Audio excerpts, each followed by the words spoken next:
hurt. Welcome to the post-match press conference of the match between...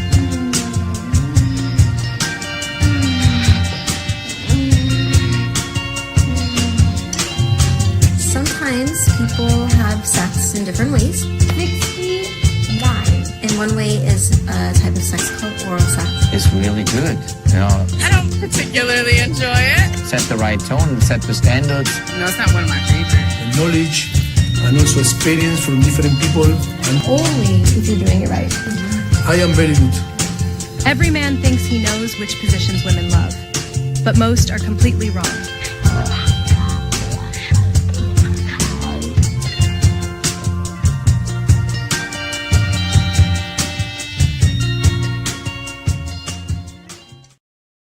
All right, welcome to Straight Red Card. I can't help but think there's a bias in that intro there, Derek. Yeah.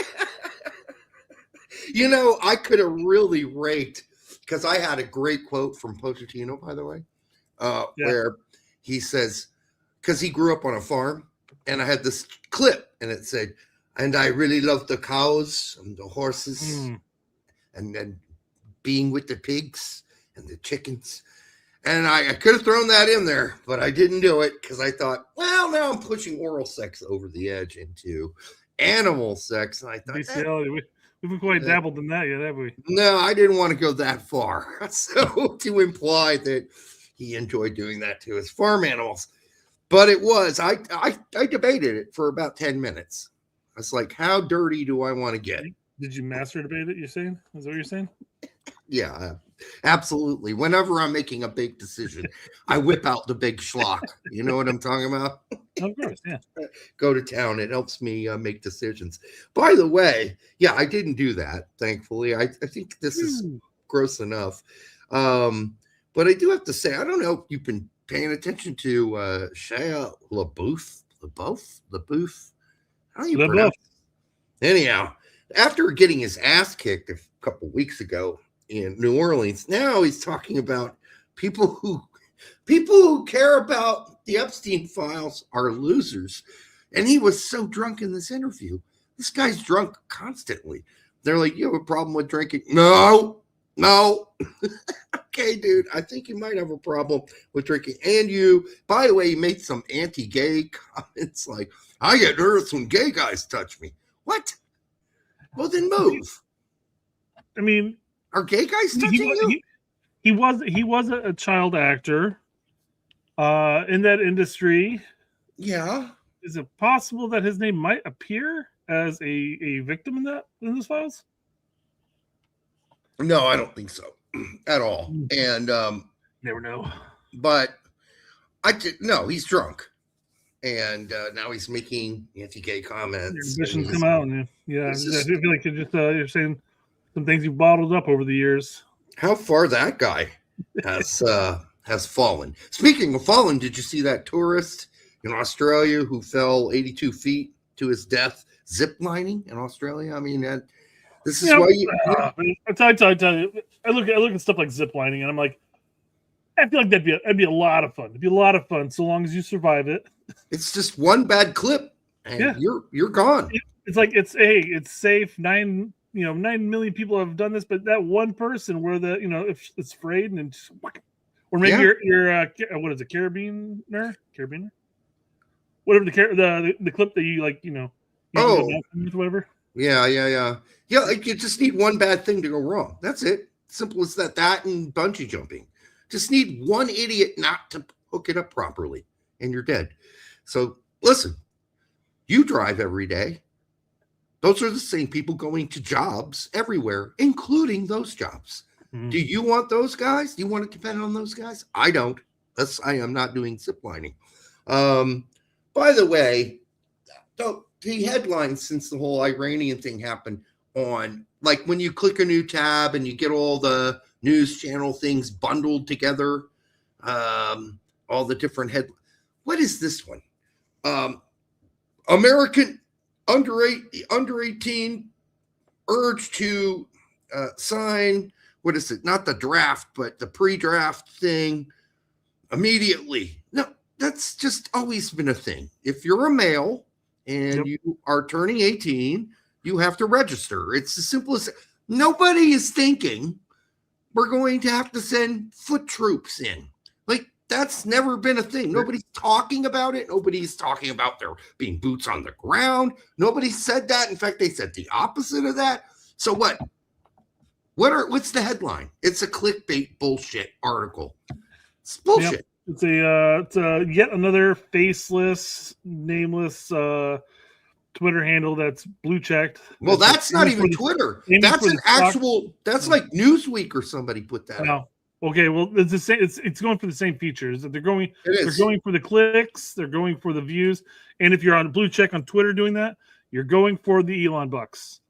And how do you do that? All you have to do is post one fucking tweet that's so crazy and stupid that gets 7 million views, and all of a sudden you're making Elon bucks. And then at the point you just coast.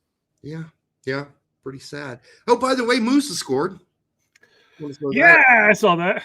You go. All right, he needs to go a lot more. By the way, my ESPN Plus, since I changed cards, was wasn't renewed automatically as it has been. And I'm thinking, okay, ESPN Plus, are you providing me? There's no soccer on ESPN Plus, really, to speak of. Well, there's the Bundesliga, right? Well, I'm going to want to watch that. But has that been worth watching lately? Do I tune in? I did watch this weekend.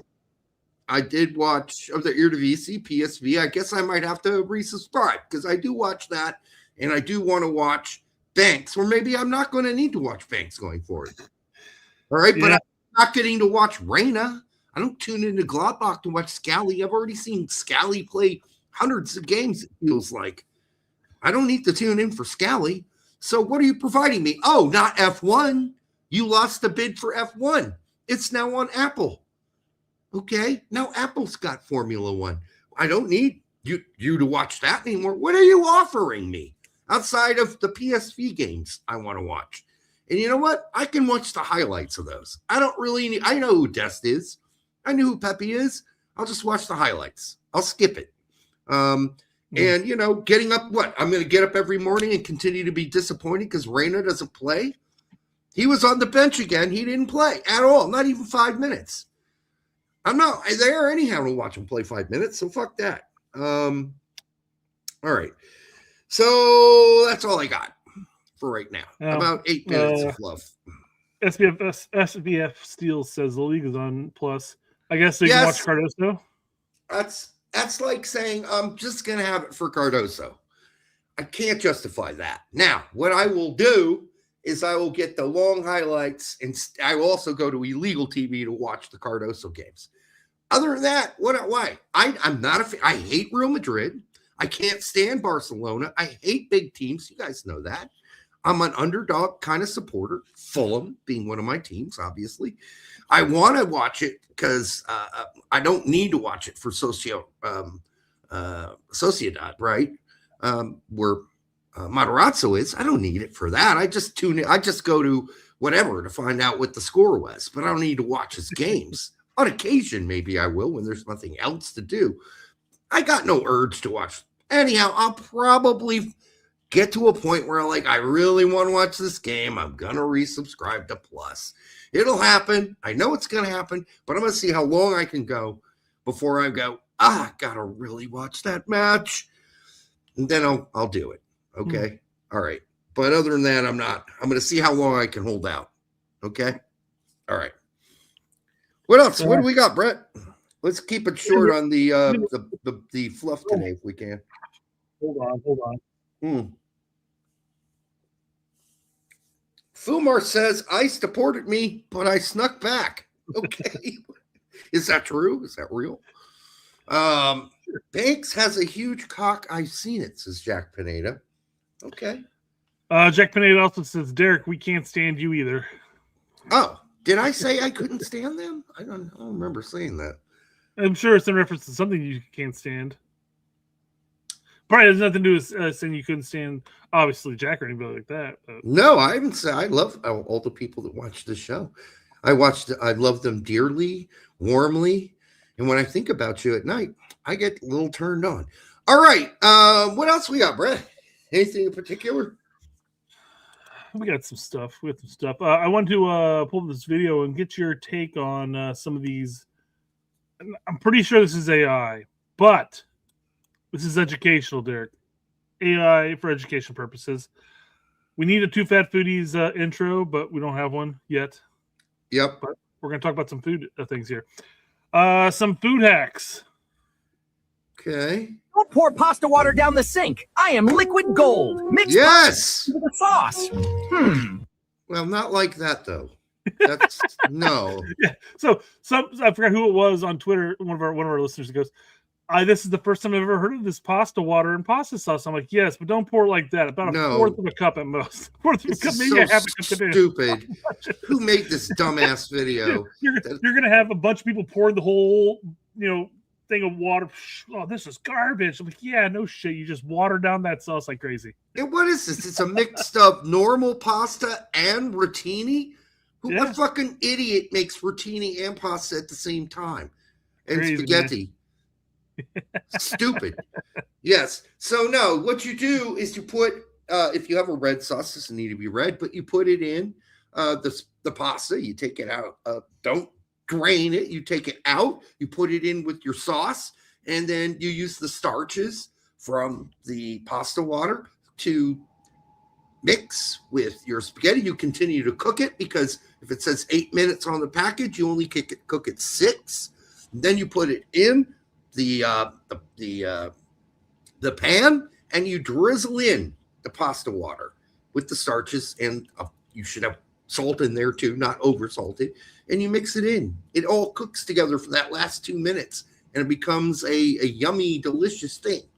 Well, it helps the pasta sauce stick to the noodles itself. Absolutely it does. So anyhow, I don't know. People just don't know pasta. You don't dump the whole thing into the pasta like he's showing here. But yeah, again, about a quarter of a cup, guys. Quarter of a cup of the water. Half a cup on the size, I guess, but quarter of the cup is where you want to go. With 2 different pastas, they cook at 2 different times too. I mean, it's fucking. The angel hair, the extra spaghetti would be mush compared to the. Oh yeah, that would be horrible. That's just stupid. Whoever posted this is an idiot. Look at that gloss. Wait, don't drain the oil on top of the peanut butter. That is natural peanut oil. It keeps me creamy and fresh. Stormy.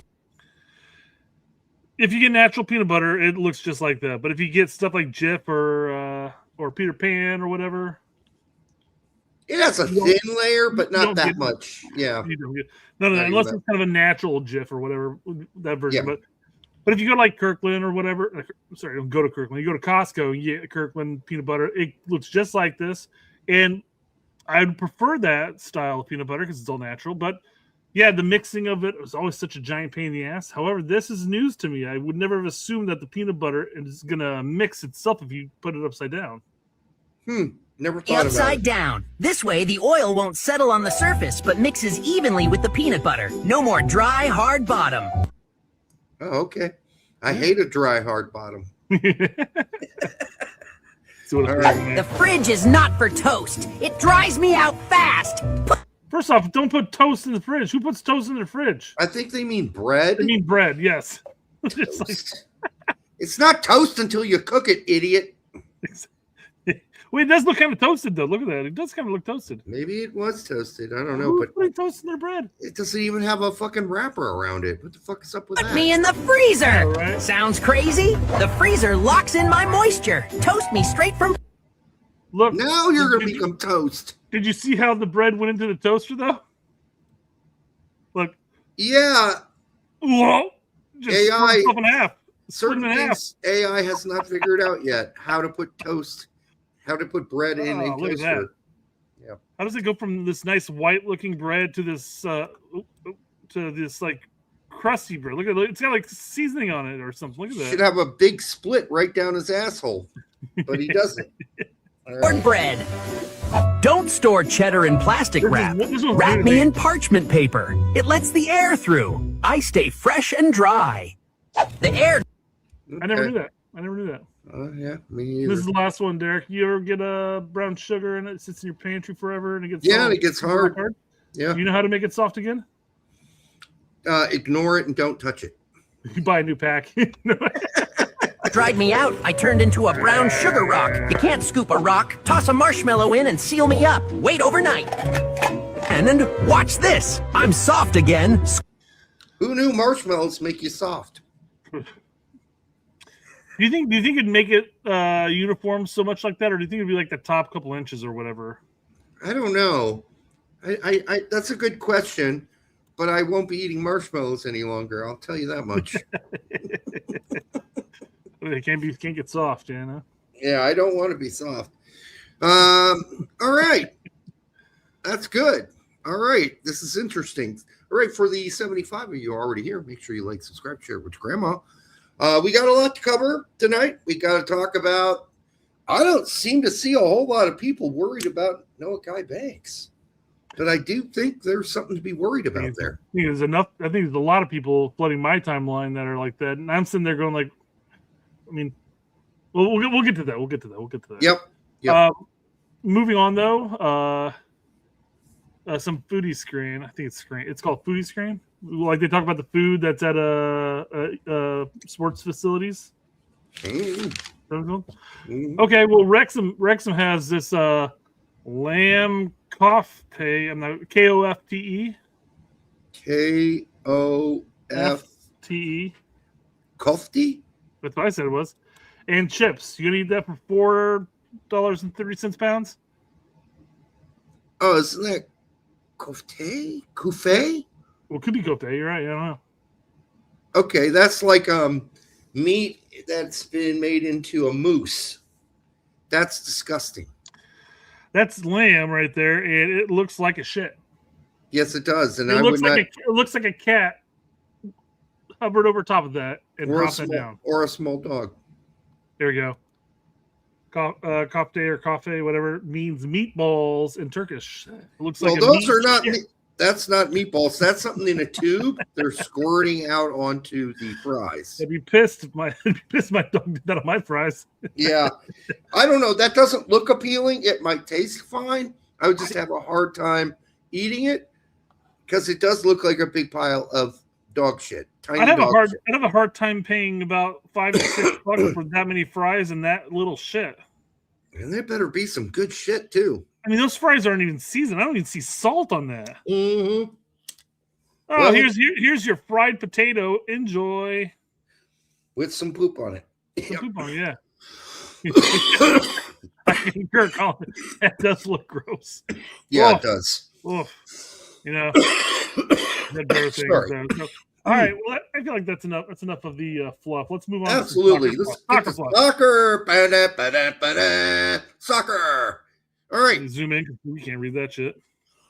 Oh, well, yeah. This guy's full of shit. Mexico.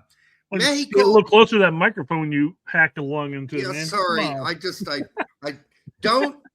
When you drink beer, don't inhale it. It's a bad move. That's fair. You don't want to inhale any liquids. Right. Mexico is way ahead in youth development compared to MLS structure, methodology, and coach training. 80%.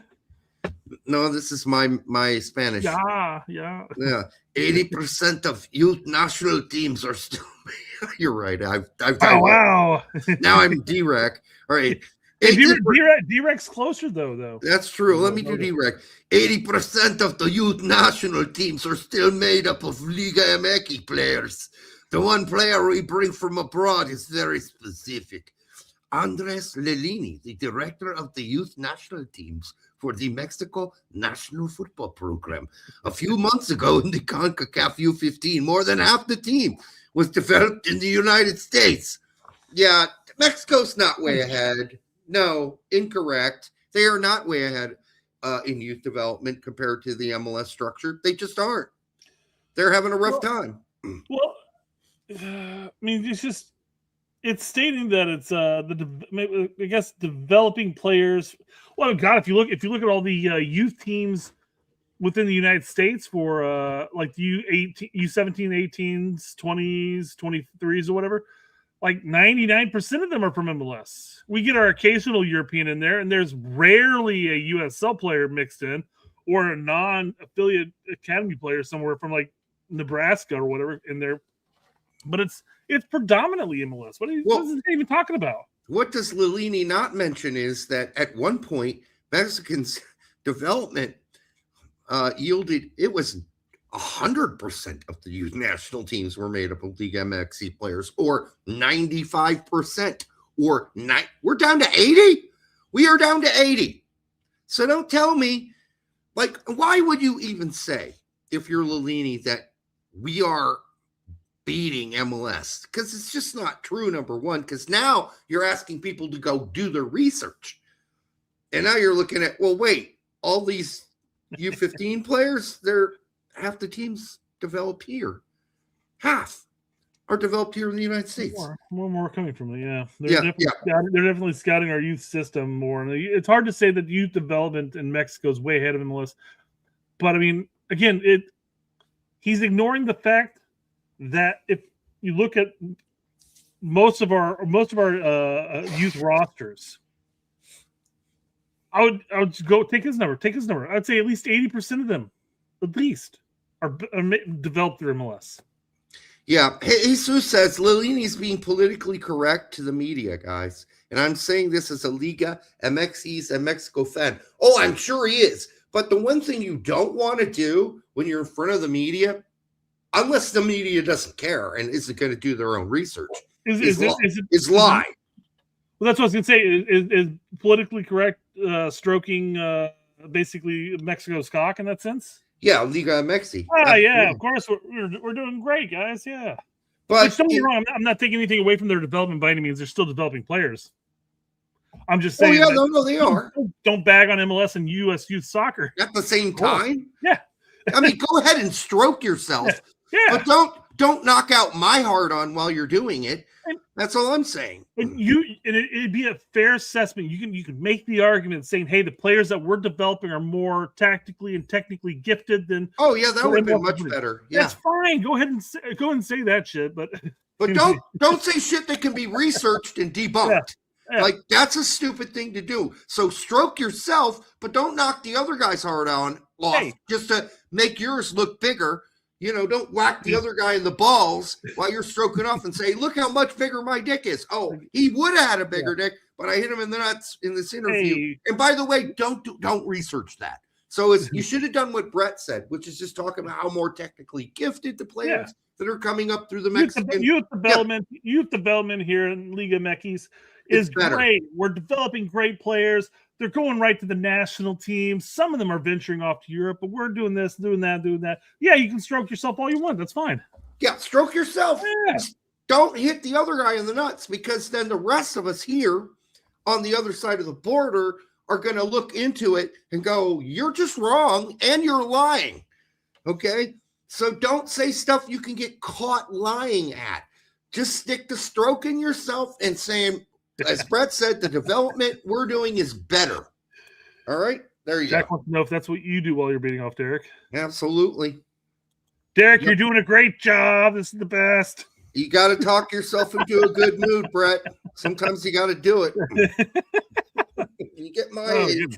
You got to be a little pep talk sometimes. All right. All right. Well, let's do American Ultras talk first. Oh, he's replying to our buddies there. Okay, American Ultras Talk, who we've been on their show. Have we had them? I feel like Timmy and Landon have been much more active talking on the twits than before. So I mean, it's good to see them coming out and conversing with the normies here. Hey, that's a good idea to do it. Hey, don't sit in your ivory tower, right? Yeah, let's be authentic. Let's be one of the people. Yep. Wilfred Nancy lasted 8 matches at Celtic. Well, if that were porn films, that's not a long time either. Eric Ramsey lasted 9 matches at West Brom before his hard-on went soggy. If you wonder why most U.S. men's national team fans usually don't want a manager from MLS hired, this is why. Kind of. I don't think that's the end-all be-all. I think it's really about, okay, maybe we're saying the same thing in different ways, but I think it's kind of because outside of MLS experience. But when you talk about Greg Berhalter, he had a long history of playing in Europe, so we knew he understood those things. So, I don't know. The quality of players... Nancy grew up in France. Yeah. So I don't played, know. Whatever. I think Wilfred Nancy's problem, as we've mentioned here before, is stubbornness. Right? Just take the wins. Well, here's the thing. Eric Ramsey, he's what, English? Brit? We'll call him Brit because I don't know. It could be Welsh or anything. He's Welsh, but he has never proved anything. Right? Well, my point is we can't bash MLS for these coaches because they weren't developed as players within our system. They just came over and started coaching here, and then they moved over to Europe again. Well, in Eric Ramsey's case, he had a good accent, so we brought him over. But he has no proven record, and at least Wilfred Nancy proved himself in MLS and did really well. Now, that's fine when you have time to develop that in MLS, and you're not going to get fired or get relegated, but that's not the case when you go to a super team, at least it used to be, in Scotland, and you're supposed to be winning the league every year, and you're losing 7-6 games in a row. I mean, you can't do that, and he was too stubborn to say, you know what? The interim coach before me was winning games, just doing basic shit. So I'm going to just do basic shit and slowly work my fucking philosophy in. I'm not going to thrust it on them right away. No, what did he do? He went there and thrust it on them right away. And they were absolutely played like a bunch of confused morons. And they were just, all of a sudden, they were like Swiss cheese in the back. So, yeah, that's not going to work. I didn't finish reading that quote. They did, sorry. The quality of players in MLS has improved a lot recently. The same now hasn't happened for managers. No, I mean, no disagreement there. I would like to see better managers, but I think it's still going to be a testing field for a while for whoever we can give a go here, right? The good news is, like when Atlanta hired that Dutch moron, like they figured out he was a moron real fast and they fired him. So... Like, even if they come over and at least I hope we're able to assess their idiots and stubborn morons quicker these days. Okay. And Landon, go ahead. I was going to say to use an example based off of American Ultras talk here, as far as same needs to happen with the managers. I don't know. We're starting to see, somebody like a former player like Michael Bradley step up and get some results early on in the season. Now it's a long season. It's a long season, and he could absolutely fall on his fucking face. But he started off strong here, and he started off strong with some youth growth here. Which is nice. No, it's great. It's awesome, and I like the way they play. I've watched a whole lot of MLS, by the way, the last 2 weekends. I got nothing else to do on Sunday. There's no longer the Euro snob. Derek's now become a MLS shill because he's like, I'm not going to pay for all these services for European games. No. I'm still watching. I'm going to watch MLS instead. I watched McKennie, Pulisic, Banks. I watched a lot of games this weekend, but by Sunday, I'm running out. There's no F1 yet. NFL's done. Basketball, I don't watch much until the playoffs, and I'm not going to watch this year because there's no Pacers. So. Yeah, I got a little less. By the way, the Indiana basketball team sucks. They've lost 5 in a row. They're not going to make the dance. Fuck them again, right in the asshole. What is wrong with them? They lost to Northwestern, Brett. Northwestern in basketball. Yeah. It just boggles my mind with IU as far as they for whatever reason cannot implement any form of height and inside the whatever underneath the hoop. They're always much more of a 3-point shooter type of team. They just pass it around. They put up a prayer and hope, and then sometimes it pays off, and sometimes it falls in their face. It's been pretty pathetic. Yes, Jackie, It was DeBoer, by the way. You're correct.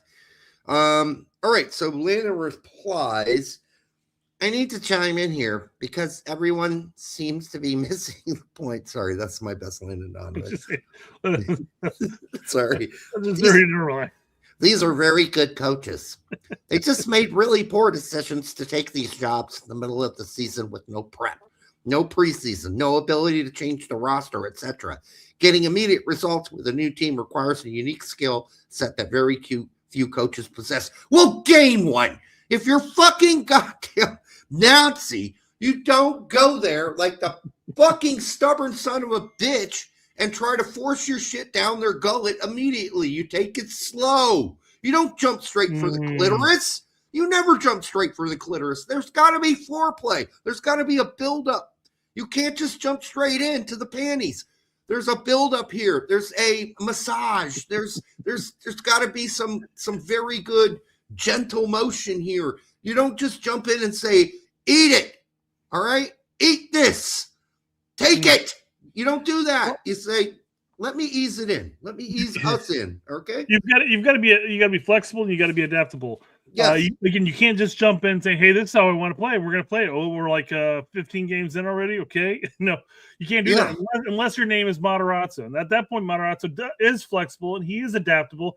He looks at his players and he says, hey, absolutely, this is how we're going to play. And guess what? He gets results. He's at Hoffenheim. He was at Stuttgart as well. Yes. Both teams, they staved relegation. Now, Matarazzo was a better place now than Hoffenheim, but he's off to the league and he's doing well there too. They interviewed him after one of the games, I think a couple weekends ago, and said, how are you doing this? He's like, well, I don't really come in and try to force myself and my philosophy on a team. I believe you have to go in and look at who you have. Yeah. And you put the players in the right position to succeed. You look at what you got and you don't come in with like, I'm definitely going to just play this formation. I came in understanding what kind of players I had, and I put them in a formation that was beneficial to them.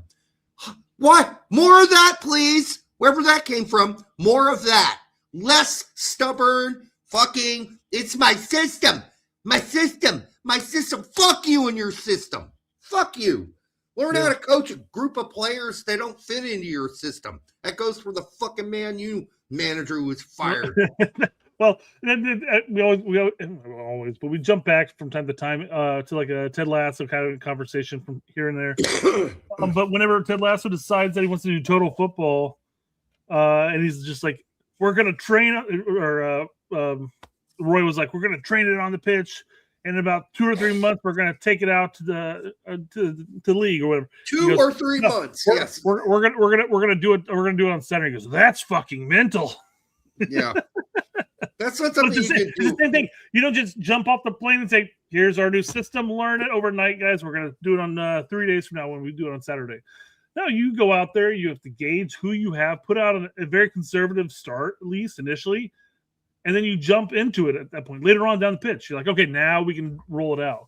Now we can do it 100%. You can ease into these things. You can slowly. You don't have to jump straight in. And I mean, it seems like common sense what we're saying. We're saying, hey, things take time. Why don't these dumb fuckers understand that? That's what blows my mind. How arrogant and stubborn do you have to be to say, yeah, man, I'm going to just jump in. My system's going to work immediately. And then to continue hammering the same nail over and over again, you get fired in 8 games because you're that. And then the guy that comes in after you leave starts winning immediately by changing everything back the way it used to be.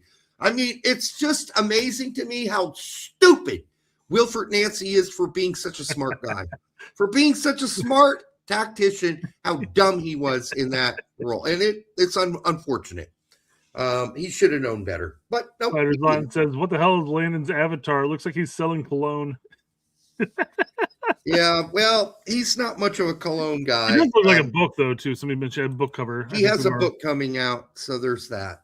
Yeah, I guess in the end, what I've got to say is that, hey, if you are a coach from a lesser league getting an opportunity in a different league, maybe not necessarily better, because, I mean, the Scottish Premier League. Yeah. Come on, you're on top of the best team, one of the best teams, historically speaking, at least, in the league. So that's a bit different. But if you're taking a chance and you're getting shipped off to somewhere new, whether it's Bradley to Swansea or whether it's whomever else, Ramsey to West Brom, whoever. Yeah, it sucks if you don't have a preseason. I mean, we had Jesse Marsh who came in and staved off relegation just to get shit canned next January. But it sucks you miss out on that preseason and the transfer season. But that's the point of a mercenary coach at this point. If you want to become a coach that's kept around for multiple seasons, and you got to jump in there in the deep end like this and do well. and do what's necessary, not what you want. Yeah. Okay, that's about understanding the room. Like you go in and say, all right, when we've been winning this season, what does that look like? Let's do that. Let me win for a while, get my fucking, something underneath me here before I decide I'm going to force feed you my large French cock, which is what happened. Immediately, he asked the whole team to get down on their knees and take it. That's not how that works. It just doesn't work that way. Yeah. And it showed on the field. So there you go. So if any coaches are watching this and everything like that, be adaptable, be flexible. Come on. Don't be dicks. Yep. Yeah, I'm sure they're all watching and taking our advice. All watching it. These guys know what they're talking about. Well, we do, but that's okay. They don't have anything, so. All right, let's talk about some new rules that are coming through. We talked about this one beforehand, but apparently our Swingers' new offside rule has been approved within the Canadian Premier League. And goody. I'm going to say, I'm not 100% positive I can trust this. I mean, why would the touchline lie? But then again, the touchline has been posting a bunch of sensational shit recently that breaking FIFA's contemplating on removing Mexico and United States from hosting the World Cup and giving it straight to Canada. I'm like, fuck off. Well, he doesn't even say what season they're going to start using it either, because the Canadian Premier League is well underway. So what, are they going to do it mid-season now? I doubt it. So that makes me wonder. I love the last line too. Bullshit. If successful, the offside rule could change across the entire world because the Canadian Premier League was successful implementing it. It's ridiculous. and like, we don't even have a starting date for it. He just said it's going to be done in the, it's not, as far as we understand it. I don't know if there was a denial by the CPL, but I mean, you could do this. That's fine. I mean, is it fine? I don't know. I prefer it the way it is now. I just don't like it to be so millimeter perfect. Yeah. Well, it's not. It has. I mean, this isn't going to change the body. Let's make the crazy change where you have to be whole body is past the last man defense, because that's going to cause a whole bunch of issues. As far as all of a sudden you're going to see a lot more bunkering sides. Yeah, you're going to see a lot of bunkering teams playing way deeper. So this doesn't happen. So people are like, oh, this will make the game much more offensive. No, it won't. The defense is going to hand back. They're going to be deeper back because they don't want that to happen. So, no, I don't think it's necessarily going to be the solution everybody thinks it is. So, whatever. Okay. Well, I mean, we won't know until they try it. I guess we'll see it in the Canadian Premier League in 2032 or whatever. Who knows? Yeah. No date given. I think when it comes to offsides, remove from the whole VAR constantly monitoring system, and just say, hey, you can review it if it's a blatant offside.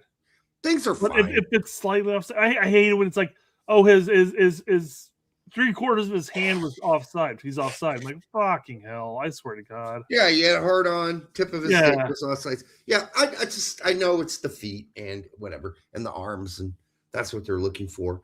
But okay, who knows? This is bullshit. We're gonna move on. Yeah, bullshit. This guy just makes shit up. So now, if you would have told me this dude's Alan Shearer, who I watched through my younger years when he was a lot younger, I'd be like, that's Alan Shearer. But then I thought about it, and I thought of younger pictures of me, and I thought, yeah, people saw that, and they look at me now, they go, that's you? Yeah, so no problem, Alan Shearer. I thought about it, and I'm like, not going to say a thing. When people look back, when people who knew me in high school look at me now, and they go, I hear, man, you've really filled out. You've really filled out. And what Dave says, oh, you've really filled out, dude. Mm-hmm. Yeah, absolutely. So, but yeah, he's using Cooked here. He's talking about, again, we've talked about this last show about the standards in the leagues. And is it, okay, they're talking about here, not the overall, but like the difference even last year and this year. Are players just tired this year? Because they look tired. Like the games aren't as they aren't as quickly paced, I guess is what he's saying. Well, he talks about just a comparison from last year to this year. But I hate to say it, but the same amount of games were played last year too. Yeah. So I don't know if that's the answer. It could Let's be. Let's to save before we really go in too far. All right, let's do it. The standard of the Premier League is not as high as it used to be, certainly not this season. But look at Newcastle, they're miles off in the Premier League last year. Tottenham are miles off it. Liverpool are miles off it. Yeah. Arsenal, not perhaps, no. City, perhaps, or not. But the standards of the other clubs, Chelsea are so unpredictable. I look at Real Madrid. I've seen Real Madrid 2 or 3 times this season live. They're nowhere near what they were in terms of standard. Barcelona were their high line. Historically. PSG. What? Historically, this Real Madrid, I mean, if you want to look at historically, like the Real Madrid team of today and the Barcelona of today are not the Barcelona Real Madrid, the massive, huge clubs that I remember through history, quality-wise. So I feel like this kind of lumps into the conversation we had last Monday as far as the changing of the game, whereas people are talking about, oh, games in the past, there was a lot more fun. There's a lot more creativity. It was so dynamic, and now everything's so methodical. So it's robotic. The problem is when you have a game that's so robotic and so methodical, there's going to be teams that have very talented players, but maybe this robotic team just is the better side that day, or they get the better end of it that day. Whereas at least in the past, you had that creativity and that flair that you could sit there and dominate if you were just that much better than everybody else. So I don't know if it is just because of the robotic aspect of today's game, and it's overmanaged, the stats are just bled out. Like, oh, this team's clearly the better team. Over technical, too joysticked. I feel like, God, watching soccer about in the 80s and the 90s, early 2000s, there was so much more magic to the game. I feel like the magic is missing sometimes when I watch, and I can't help but feel that way. I feel like there's so many like little ditty passes. Although I think the Juventus game this weekend was fun to watch. It was a back and forth, attack. I like that, but there was still like a lot of side passing and just dillying around. Like the defenders have the ball way too much. And I don't know. I just think that's a change. That's a change for sure. John says you can play that way if you want to get relegated. Which way? Oh, creativity? The 90s and 2000s. Yeah, no, he's right. I mean, with everybody playing so formulaic, it's going to be difficult to break that down with giving everybody like a freedom to do whatever they want. And there's, not a plan or a joystick plan in place. I get it. That could happen. I don't know. I just enjoyed it more sometimes back in the day. So players are slaves to the analytics. A little bit of that. I think there's a little bit of you think go back of the teams you used to watch. Again, I'm sounding like the get off my lawn guy, but it just seems like clouds. Even in the Premier League teams, you would go down to like Sunderland in the 80s, and there was always a player you had to watch, right? There was a guy on that team that was worth watching. There was a character on every team. I think about the Fulham teams that Dempsey were on, and the characters on that team, the different ones that you get really wrapped up into. How often do you watch Jimmy Bullard being a great example. Where are those guys? I'm gonna jump into. We talk about this. I talk about this a lot with the U.S. men's national team too. But I'm gonna bring up like Gerard as an example here. But how often do you see a team go down the pitch and somebody in the midfield gets the ball and they're just they'll look to rip a 30-yard shot out of nowhere? Yeah. It doesn't happen as much. It doesn't happen nearly as much anymore. I mean, we do have. I like this. Matthew Letitia. Like you would tune into Southampton just to watch Matthew Letitia. That's the only reason because you never knew what would happen, what kind of banger he'd hit. Jamie Vardy, kind of the last end of what seemed to be this new creative football from Leicester when they won the championship out of nowhere and nobody saw it coming. That was fun to watch. I want more of that. I just want more of that. I don't know how we get it. I don't know. The game evolves. We go into these different cycles, and then people come up with something new, and the game changes. So we'll see if it happens. But, yeah. Oh, Matthew Letitia. Thank you, Alex, for bringing that out. I knew there was a player that I was missing, but that's a really good example of a guy You just tune in for that game just because of him. Just because of him. Right? And you knew Southampton wasn't going to win against whomever they were playing, Arsenal, whatever. But you knew Matthew might do something amazing. So there's that. All right. What else we got? Oh, we're still finishing this, aren't we? Yeah. Yeah. Sorry, Colin was telling me if I wanted to know who the touchline guy was. Apparently, it's Adam Goldberg. Okay. I responded, the actor? I went to watch PSG Newcastle in France, and they're miles off the standard that they set last year. So whether it has got something to do with the Club World Cup and players are just absolutely cooked, I don't know. Certainly not as high standard football this year than what we saw last year from a lot of the clubs. From a coaching point of view and a tactical point of view, the game's improved. But from a fan's point of view, I don't think it has. I think it's become quite robotic and too tactical. And the evidence is there. Now we're seeing defenders on the ball. We don't want to see defenders on the ball making the most passes in the game. We want to see the creative players. So that's the way football is going. No, that's good. I agree. I mean, listen, in the old days, I didn't mind when Franz Beckenbauer had the ball because he was free to do whatever he wanted. And that made it exciting, whether it was the Cosmos or when he played in Germany. But I don't know. We just don't have players like that anymore. I don't know. We do. Yes, I know we do. But I don't know. Are they likable even to some of them? I don't know. Mbappe. I don't like Mbappe. I don't know him. But I don't know. Well, this also is just echoing the same conversation we're having with like Juve fans, and they're like going, oh great, we've re-signed West, and now we're gonna have 5 more years of not getting any major trophies. And again, we always sit there and we'll defend West and say like, well, Weston's not your problem, guys. No, go look around the rest of the team. That's your problem. Yeah. But the echoing is that they're like, well, we'll look at the teams of old and stuff like, well, Juve is a shining example. Juve is a team that hasn't really found success. God, no. Long while now. Yeah. And you look at the players on the team and you're like, well, there's some really good players on there, but they're not like meshing together. They're not like it's not the Juve of old. No, it's not. Well, then we don't have the superstars of the Juve of old. Yeah. We just don't. And same thing goes for AC Milan. I'm sorry, I watched that game. Where are the superstars on that team? They're just aren't. They're playing somewhere else. German referee, well, that's because of the money. German referee Patrick Ittrich has proposed a number of potential rule changes in football. For a tactical foul in midfield, award a free kick 17 meters from goal. How many of those fouls will we see after that? Okay, I guess. Wait. A tactical foul in the midfield. So let's just say somebody breaks the halfway line, you grab his shirt and pull him down or whatever. You're going to award a free kick just outside the box? Yeah, I guess so.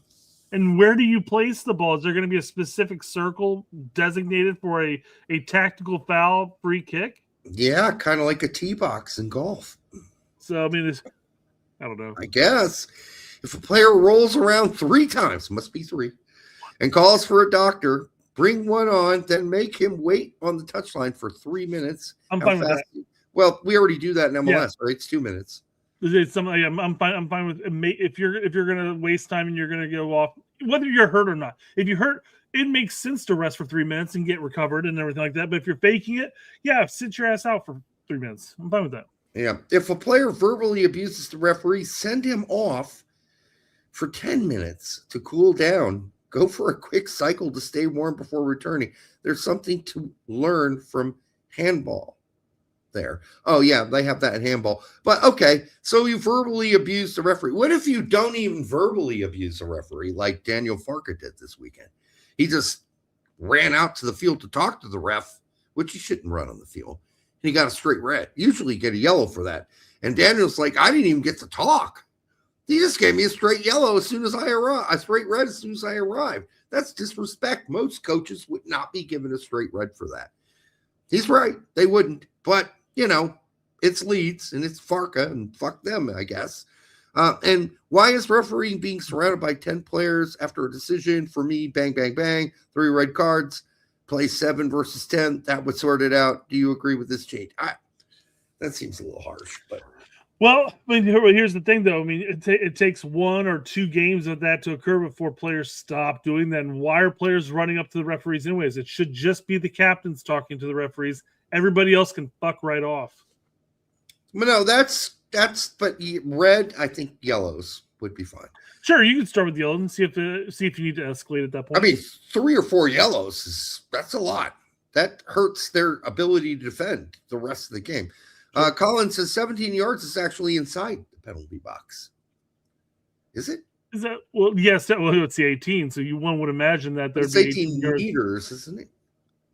So I don't know. Do the math. Well, I mean, it says 17 yards on here though, so I assumed he meant basically atop the 18, which we always calculate as yards, different than meters. Yeah, you're right. Okay. But yeah, I mean that's not even a really good. You want the ball to be outside the box. It's a much better penalty kick taking there. You got no time. Yeah, inside the box, you got no time for it to drop that back. You'd almost want it to be a 25, whatever, you know. Yeah, absolutely. All right, so says box is 16 meters. Yeah, if it's meters, then it's outside. But that's fine. That makes it better. For the attacking team. I don't know about all this shit. Just, I mean, give players yellow cards for taking down players in a tactical way. And that's generally what's done. And I think that's fine because then you can't do it again. You get one time to do a tactical foul and then you're done. You can't do it again. Well, what is the tactical foul? It's a blatant foul. Not saying it's a dirty foul, but it's a blatant foul. Whether you're pulling the jersey, stop the play. That's a yellow card. You don't need to change it up and throw. We're going to throw a free kick just outside the box. Yeah, that seems ridiculous. Yeah, it's too again, I'm fine. The entire team does not need to corral around the referee to complain about a foul or not called for that matter. Let it just be the captain. If it's not just the captain, there's 3 or 4 people. I'm fine with giving yellow cards, at least to start. If you have to escalate from there on out, then yes, escalate. But none of these things are what makes the game a problem right now. These things that we're trying to fix here are not what's wrong with the game. Okay. I mean, time wasting is like if you're fouled, you give a 10 count, just like in boxing. It's like you get to 10, a medical person has to come out at that point, escort the player off the pitch, and then you got to wait 3 minutes. I'm fine with that. Yeah. Let's get the game moving, guys. Come on. Yep. All right. What else we got? That was fine, but touch line. Oh, this was something. All right. All right. The fan who gave I didn't. I'm not going to say the word. Salute at the Real Madrid versus Benfica match. I'm not an N. Ends don't hang out with black people or gay or people dressed up. Something's weird here. I have 2 adopted black children, not 1, 2, Kalu and Abdu. I was married by a gay man. I dress up as a woman and wear makeup. I have 6 gypsy dresses. It wasn't an end salute. I usually make those movements when I play football or even put my hand on my balls. Okay. Or sometimes on my ass. I only made this gesture to say, Hala Madrid. Now they're criticizing me and saying all sorts of things. My conscience is clear. Joining an N group for making a gesture, sorry, but I don't buy that. I won't let this escalate. I'll talk to the club. Till yesterday, I thought N was a brand of gin. I even said I want to take 2 bottles of N. And he's comparing to like Uzo or something. And then I found out what N meant. You don't know what that means? In Spain? What? What the fuck? Were you born yesterday? You don't know what that is? Okay. Yeah, but no, he's right in this sense. We've gotten to a point where that word's just thrown around willy-nilly, constantly. And, I have had relatives who died at Bergen-Belsen. So I can tell you what it really is like or what it is because it's been passed down and stories have been passed down through my family. And I hate that we just throw that word around willy-nilly. It's It's not applicable 99% of the time. It's just not. You can disagree with somebody without calling them the N-word. And now even the right started doing it too, by the way. I saw on Fox News, Iran is an N-word country. No, they're not. They're not. They're a theocracy. That is not what National Socialism was about. They're totally two different things. But of course, it was fucking Lindsey Graham. Of course, he's going to say that. He's a fucking idiot. All right? He's a fucking idiot. Period. End of story. That's Lindsey Graham. So, no, we shouldn't be just flinging the N-word around left and right. It's a horrible thing to call someone that. So let's just say what they are based on what they did without associating them with the worst thing that ever happened on the planet. Okay? Can we stop doing that? Let's just call them out for what they did without saying, oh, and they're this. Can we stop it, please? Just call them out for what they did. Period. Having watched the video, he did give 3 good, solid Roman salutes. I'm so sick of this, Brett. All right, I'm sorry. Call it what you will. And the fact that this guy's this ignorant of what that is. Come on, he's not ignorant. This is him feigning ignorance. There's no chance in hell that anybody who's this age, have gone through European education at some point doesn't know what the N-word is. I thought it was gin. Eat a dick. That's wrong. Maybe if he adopted 2 Jewish children, it'd be more applicable. But I don't know. I'm just saying.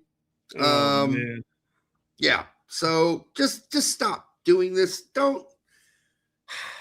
And we got so many pictures of so many different politicians from both parties with the same stance, doing the same thing. Because that's kind of how you wave or whatever.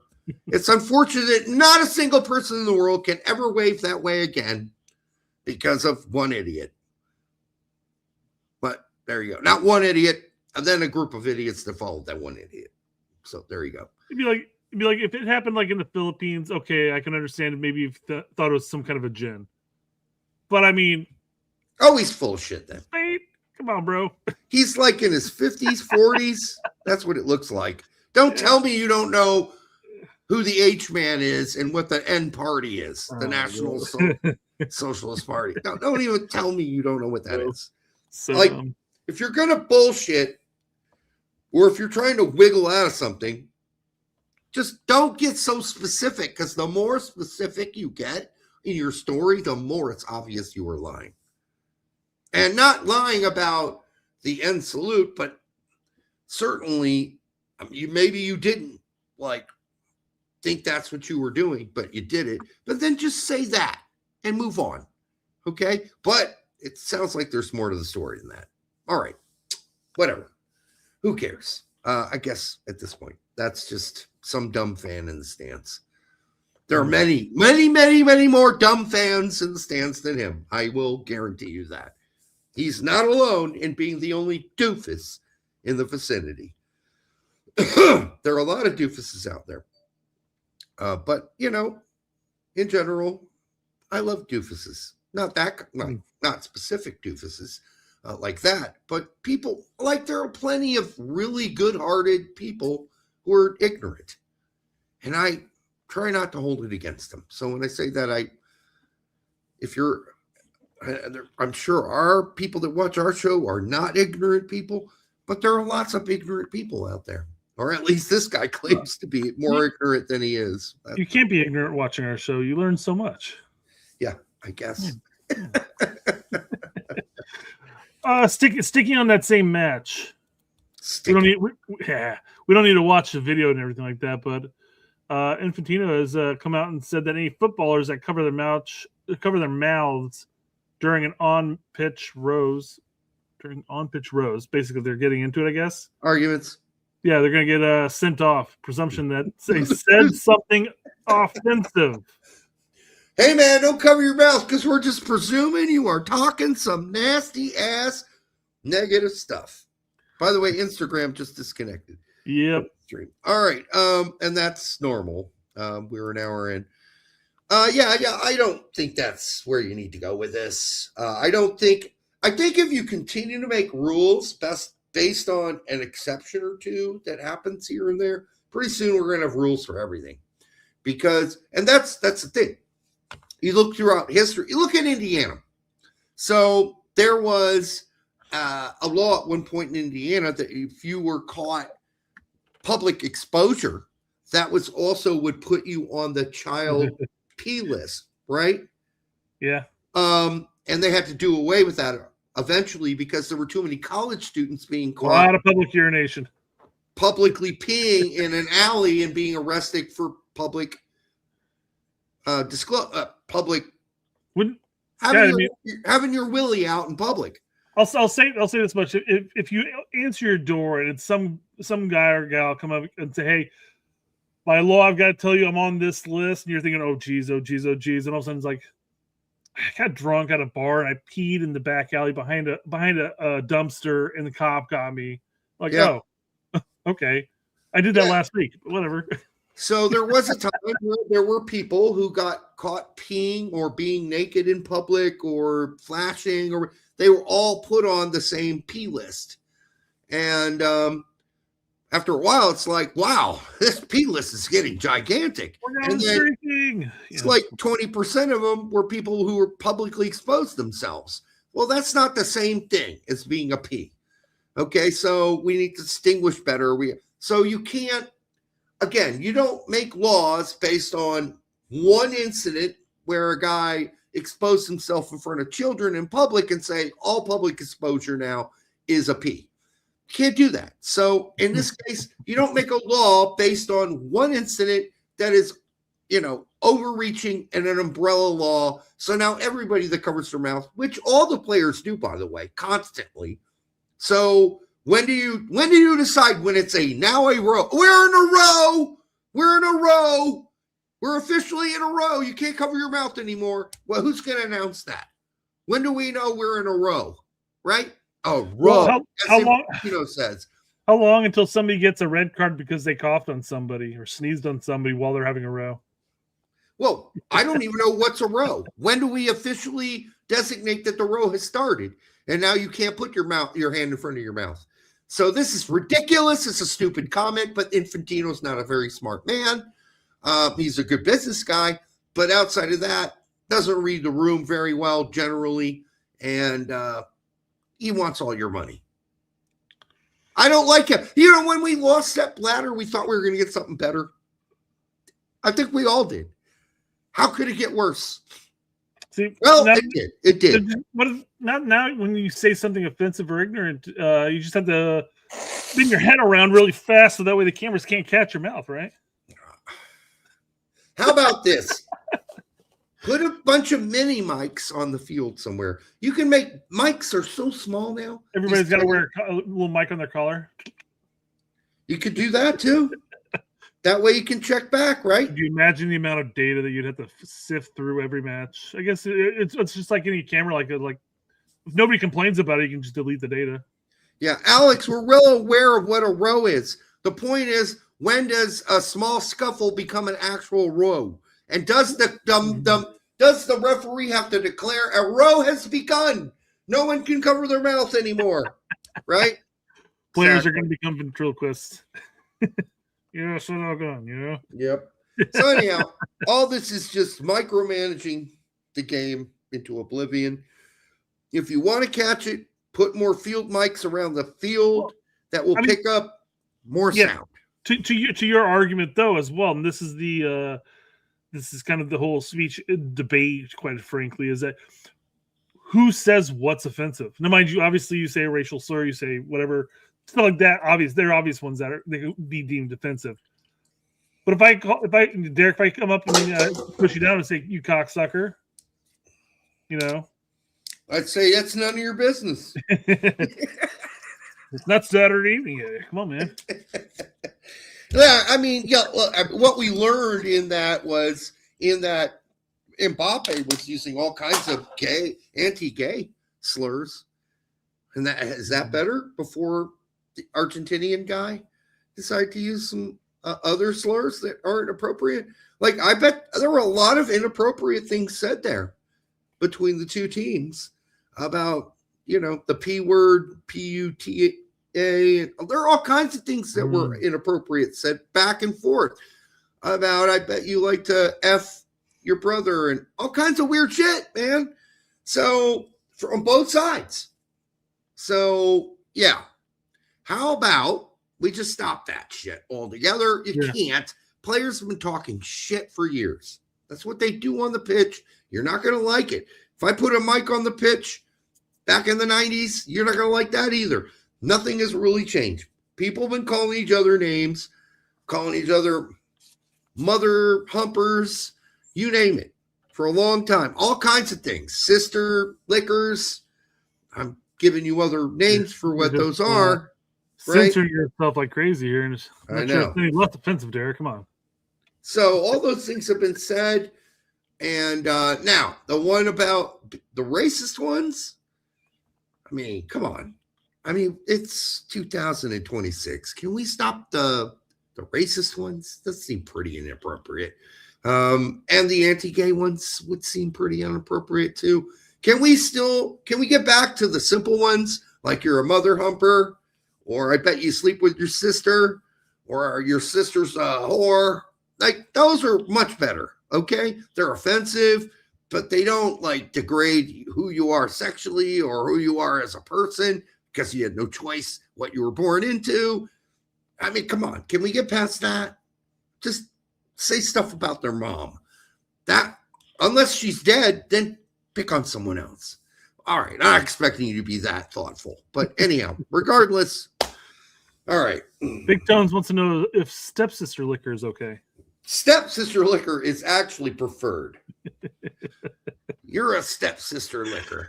Right. What a conversation we're having here today. Why is Derek censoring himself? I know I've missed a few shows recently, but it has.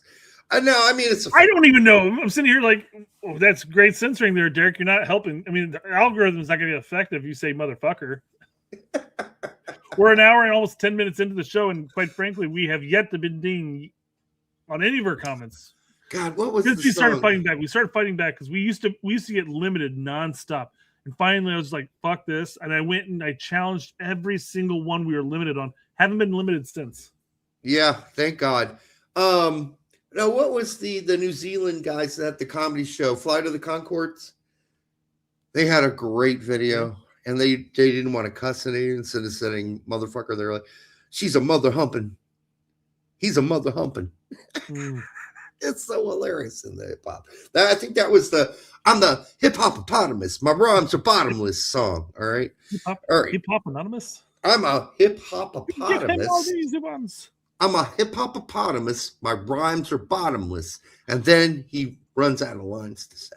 Right. That's all right. Irony.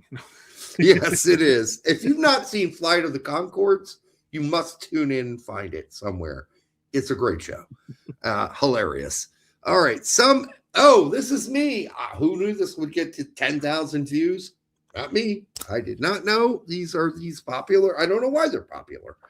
But here we go. Yep. What is it at now? Just 85. Okay. Not bad. Thought it was going to get somewhere near 10 by the end of the night. Pretty close. All right. Some MLS team starters are definitely American heavy. Some, not so much. But this is an improvement with 3.85 Americans starting on average per team so far this season. Under 23 American starters are still struggling at 1.18 per team after a hot start in week one. It was a little higher than 1.181. But still, on average, we can see the teams that like to play Americans and like to play youth. All right. We've got San Jose. Huh? New York. So go New York with that under U23s. Yeah. 5 of their 7 Americans are under 23. And you got 3 at San Jose out of the 8.5 they've been starting per game. But look, it's pretty good until you get all the way down to even Chicago at 2.5. I'm not going to bitch about that. But from Austin on down, as far as American starters. I'll complain about Chicago then, because it's not like the Americans they're starting are viable contenders or youth prospects. Mm-hmm. These are serviceable MLS players. And you played one U23 so far. One. Yeah. So it's just, I mean, based off of what I saw from Greg last season, I was like, oh, okay. We're gonna play some of our academy kids. They're gonna have workups and stuff like. No, they're riding pine right now. Yep, they are riding hardcore pine. Yep, and then you got some weird ones. Miami. Yeah. Somebody posted a picture like Miami got to go visit the White House, and they're like, an American team with no American players on it visits the White House. Yeah, I know, and I'm not gonna put any shade on Montreal. They're obviously more interested in developing Canadian players, so I'm not really worried about them. But Atlanta, New York City, LAG, Toronto, I'm not worried about either. Yeah. Houston, it's come on, guys. Vancouver's up there. Look, they're playing some Americans. Yeah, they've played 5 a game on average. And they played one young U23 player so far. They've started, I should say. These are all starters. And I'm going to keep track of this throughout the season. I did this a bunch of years back, and I'll tell you the numbers were not so good. You should have a column for the over 32s, so that way Brian White can get represented. No, he's represented in the actual numbers for Vancouver. I know. But yes, I get what you're saying, the old ones. So, but the general consensus here is, yes, there was a guy who replied and said, I'd like this to be closer to the Bundesliga, where it's like 5 Germans is the average. Okay, that's fine, but we're not that far off. We're 1 player per team away from getting to 4.8, which is 5. So there you go.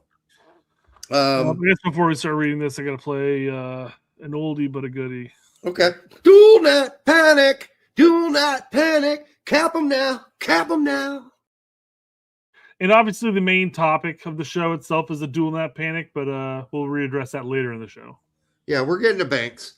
All right, 16-year-old Julian. What? Zuck. I know how to pronounce it. That's not the problem. I just don't know why they're putting that in. Why even bother? Just to emphasize that he's got Polish descent, I guess. I would guess so, but I haven't heard anybody call him that. They say Julian Hall. I've never once heard anybody say Zakrzewski yet. But anyhow, born in New York City, has a Polish mother and holds dual citizenship. He was asked if his future aspirations are with U.S. men's national team or Poland. Why would you ask a 16-year-old that? Why? Anyhow, I appreciate both of my cultures. You know, I visited Poland many, many times, but regarding to the playing part, I mean, I kind of would say whatever happens, happens. I respect both nationalities so much, so yeah. All right, so who are the strikers that Poland have been used to in the last 15 years? He plays for Barcelona. Lewandowski. So he'd have a heap to live up to get to those levels. But Lewandowski is leaving soon, so he might get a shot there. But it's too soon to say either way.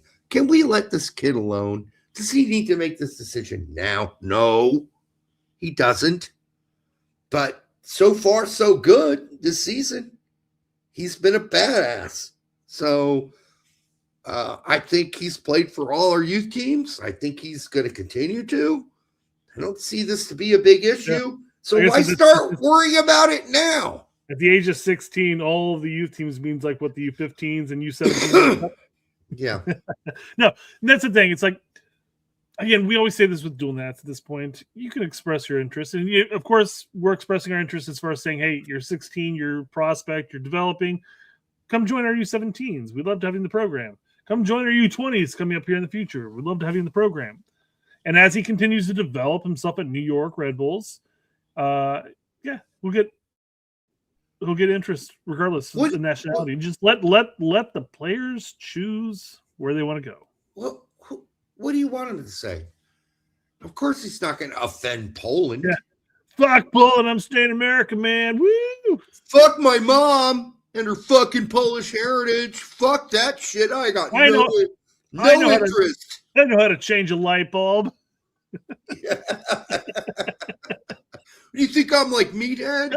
Come on, man. All right, so I think like this is the right answer. You just say, listen, who knows what's going to happen down the line? And it's a good thing to say because who knows?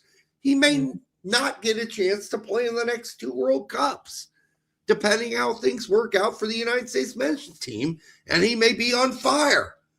All right. In MLS, and Poland wants him. Who knows?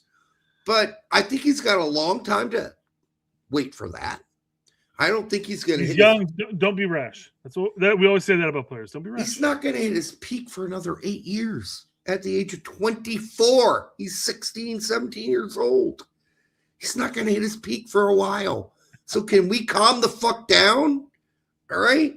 We don't need to worry about this yet. It'll all work itself out.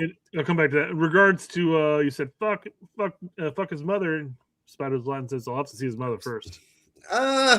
Who's that friend we used to have on our soccer journalist or Sports Illustrated group? Every time we brought some chick up, it didn't matter. He needed to see the fadiest picture of her. He'd be like, I'd do her. Yeah. I'd do her was the 2008 version of Wood. Now. Yeah. I mean, some guys will do anything. All right. If this is a Desidarial TrapTuber. Ultra VTuber? We're just going to call you Tuber. All right. If Hall continues on his current trajectory, do you think he moves to Leipzig next season? No, not yet. Not next season. I think it's too soon. I think it'll be another season more, or maybe 2. I think he'll need to do this for a few seasons in a row. If he is 16, then he's got 2 more years, but he does have a Polish passport. He has his Polish passport. So he can move whenever he wants. But the problem is, if you go to Leipzig right now, he might have to go to Leipzig 2 for a while and play there, which is fine. I don't mind that. So that could happen. There's no doubt that could happen. He might go play for the 2 team for a season or a half a season or whatever. But probably best for him now, play a full season here at MLS, and then make an assessment and not move too soon. Do you see an opportunity in the since he does have the Polish passport that Leipzig might pull the trigger early? They might. Since they're all part of the Red Bull family, and then say, hey, he'll play another season in MLS. Basically, let him back out to Red Bull. Yeah. They might sign him and then let him play another season in MLS. And then if that doesn't go well, totally fuck him off to somewhere else, because we've seen that happen. We haven't seen that happen yet, have we? Yeah, we have seen that, unfortunately. Yeah, so don't have a bad season somewhere in between. There's another great point. Leipzig 2 is called Salzburg, I thought. Yeah, Salzburg's another option in the family of Red Bull teams. So, listen, the great thing is he's got options. There is no reason to rush this. There's only been 2 games played. Has he done well? Yes, I watched both of them. I like him a lot, but let's just take it slow. Let's take it slow. Let's ease it in. All right, with a little bit of lube. Let this kid, get his shit together for a whole fucking season. Let's see how this works out. But I do like what I've seen so far. Okay. Limited sample size. And don't get on his ass for saying he appreciates both of the cultures. I mean, even though the Polish culture is pretty much sausage, right? So, no, I kid. There's more to that. One of my best friends is John Sapansky, and he is Polish. So, yeah. Well, I mean, quite frankly, as far as the future aspirations with the U.S. men's national team for Poland, he does a great job as far as passively pushing this question aside. I respect both cultures. That's basically what he just said. He didn't say, I'm leaning this way or that way or whatever. He doesn't talk about I'm leaving the door open. He's just saying, I respect both cultures. He doesn't. It's just it's a passive. Yep. David says, Derek, talk about using lube on a kid. No, I'm not, David. You think you misinterpreted that. I said we, as a collective group, need to let the kid breathe. And we need to ease it in slow. Not on the kid, but our projections and our hopes for him. We need to go easy on it. Let's not get too excited too early and start getting all over. All right, into that little nugget hole, right? Ease it in slow. Let the kid mature. Let him get of age before you get too excited. All right. That was getting a little close to demonetization there, Derek. Was it? Like, yeah, you're like, take it slow, ease it into the hole, little nugget hole. It's like, dude, okay, get a little crazy there. Go easy on the expectation hole. Okay, don't go drive it in there. All right, take it slow. Transfer news. Who's getting mounted on transfer news? Who's getting over on transfer news? Transfer news. Everyone loves that transfer news, but me. Whatever. If you get up into the expectation hole too early, you will prematurely ejaculate. So you need to take your time. I didn't expect you to immediately jump into another little line there, so I already clicked right when you're like, just don't. Sorry, Barcelona 2170. I missed this chat when we were talking about the differences in today's game compared to the previous generation's game. Okay, yeah, Barcelona 2170. Is that what you're talking about here? Yeah. Further example of this, Brazil. No more Yoga Benito. Yeah, not really. It's more like Yogo Bonato. It's not going well. And the players are just not like the players I remember. And again, this is the old man saying, get off my lawn. But there were Brazilian teams that were just stacked from front to stacked. This is not the case now. It's just not the case. Through the 70s, through the 80s, through the 90s, there were teams from Brazil that were just holy crap. Or even the early 2000s still. So there's gonna be a renaissance as far as soccer's concerned at this point, right? Who is this Renaissance you mentioned? I don't know her. Renaissance. No, it's no, you're right. You're right, though. Yeah. It's a reference to How I Met Your Mother. Yes. I just came back from the Renaissance fair. Yeah. It's good. All right. No, I mean, there's got to be something going on here. I think Argentina, it isn't the Mario Kempes. It isn't the, you still got Messi, though, right? So there's that. There's still a lot of good players on that Argentinian team, but they're better, as far as overall team presence, I would say there have been better Argentinian teams. Certainly, there have been way better Brazilian teams in the past. Way better. And then you look at Italy, and it's a joke. It's a joke. They have no star players in Italy. None. No megastars. That's amazing. You look at Germany. Are there megastars on Germany anymore? No. I would say no. Not in the way I remember megastars. Not the Lothar Matthäuses. Not the Karl-Heinz Rummenigge's. Not the Franz Beckenbauers of the day. Not the Müllers. Not the Kloses. No. Not the Klinsmans even. There's nothing like that in Germany anymore. France still has some Mbappe at least, right? Spain has some young, up-and-coming, bright stars. But, yeah, it's not like it used to be, where the whole team you looked at and you're like, damn, that team is stacked. No, those days are done. It's kind of evening it out, and we just don't have as many superstars as we used to have. Okay, and maybe that's just me being an old man, like I said, get off my lawn. But I swear to God, it feels that way to me. Apparently, either StreamYard or YouTube does not appreciate the word seppuku. Oh, yeah? Why would they be using that? Well, Mr. Danny 11991 asked, "Where's Larry?" And I go, "Larry committed digital seppuku. We were hoping for a quick recovery, but they blocked my initial comment because of spam. So I just put an asterisk." Yeah, I mean that's a bad thing to put. It is a bad word you could not put in English on here. So I would imagine putting it in Japanese isn't any better. It's cultured, Derek. It's cultured, but it's still recognizable as the same act, right?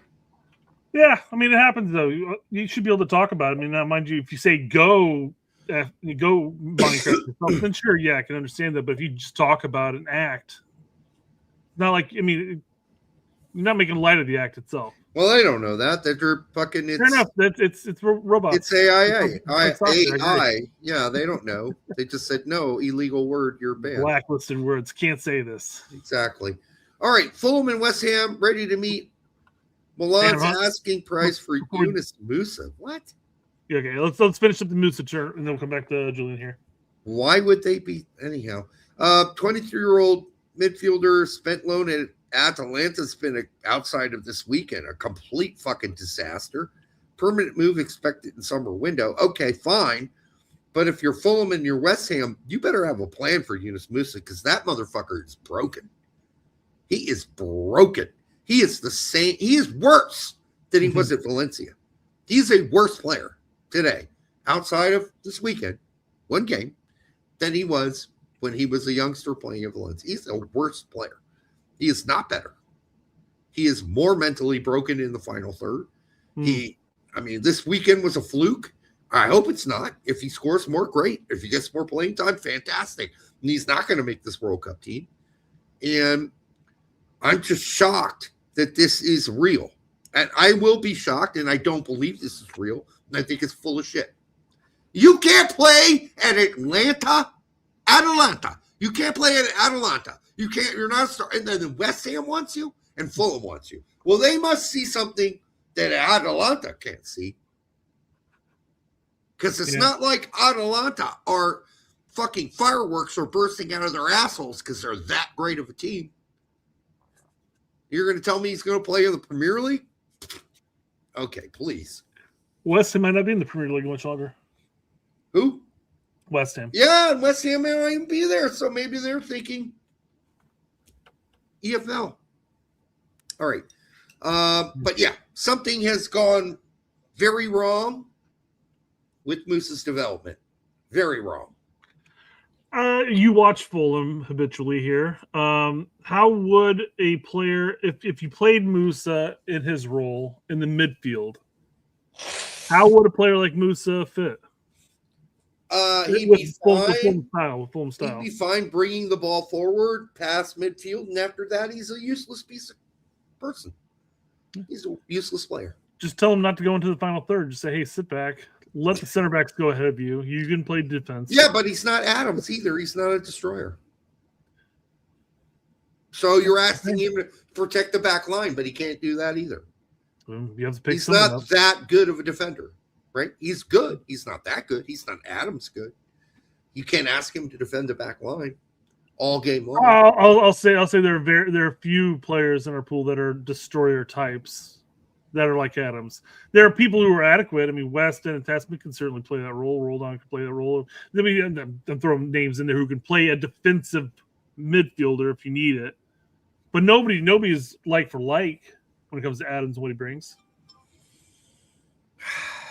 Yeah. But that's not to say that that Moose is up there with the other guys I just mentioned. I mean, I wish Moose the best. He seems like a really, really nice dude. I mean, really seriously nice, likable dude. And that might be part of his problem, honestly. We said that before about other players. Hey, man, fuck your nice shit. Fuck that. When you get on the field, be a fucking killer, dude. Fuck that nice whole thing. Dude, I told you guys about last week. I think I told you about Jackson's altercation where he just came over and shoved the kid down. Yeah. Defending a teammate. This past weekend, he went in to get the ball from a player, lowered his shoulder, and kind of like, didn't take the player out by any means, but it was enough of a contact where the player got irate about it. And as they're running back, the kid ran over to Jackson, just like right on the shoulder, and told him that he was going to. I'm paraphrasing here. I'm sure he didn't say fuck by any means, but I'm going to fuck you up in the parking lot. Yeah. And then the next 2 to 3 minutes was them running up and down the pitch, just retaliating cheap shots. No fouls were ever called. The ref was about maybe like a year older than the other U12s out there, but yeah, he's like, Jackson, keep your fucking cool. Yeah, keep your cool. But no, I mean, that's great for him. But Musa, I don't know. Yeah. I mean, it's really like you told me 4 years ago, this is where we'd be at with Musa. I would have told you he would have to have completely disintegrated in development. And that's unfortunately what's happening. Like, sorry, BMR says Brett raising him right. I keep after the last 2 games, I'm telling him, like, dude, you need to hide your retaliations a little bit better. I'm not telling you not to retaliate, because that's part of the game. Is fucking with other people like that. Yeah, you gotta hide it a little bit better, my man. Yep. You know, instead of extending arms, you go in on a crunching tackle. You know, whatever. Little elbow into the ribs. Yeah. No one's looking. A little tapping of the ankles. Yep. But yeah, don't slam it back there. Have it in the ribs. You're already engaged, and then just give it a little into the ribs. All right. Now we're teaching him bad things. All right, Julian for $4.99. What do you guys think of Gozo? I watched him this weekend. I was impressed. I think he'll be part of the USMNT national team sooner rather than later. Plus, he's a Utah guy, so I like him more. Okay. Mormon? Is he a Mormon? I'm just next cycle. You know, new coach coming in may start implementing some youth into the roster, because our team's going to be aging in there, getting up to that 26 to 29 range. Oh God, that's so old. That's so old. Well, we're used to being the youngest team in the World Cup. I'm sorry, but I mean, a lot of our guys have a whole nother cycle to go, except for Tim Ream. Yeah.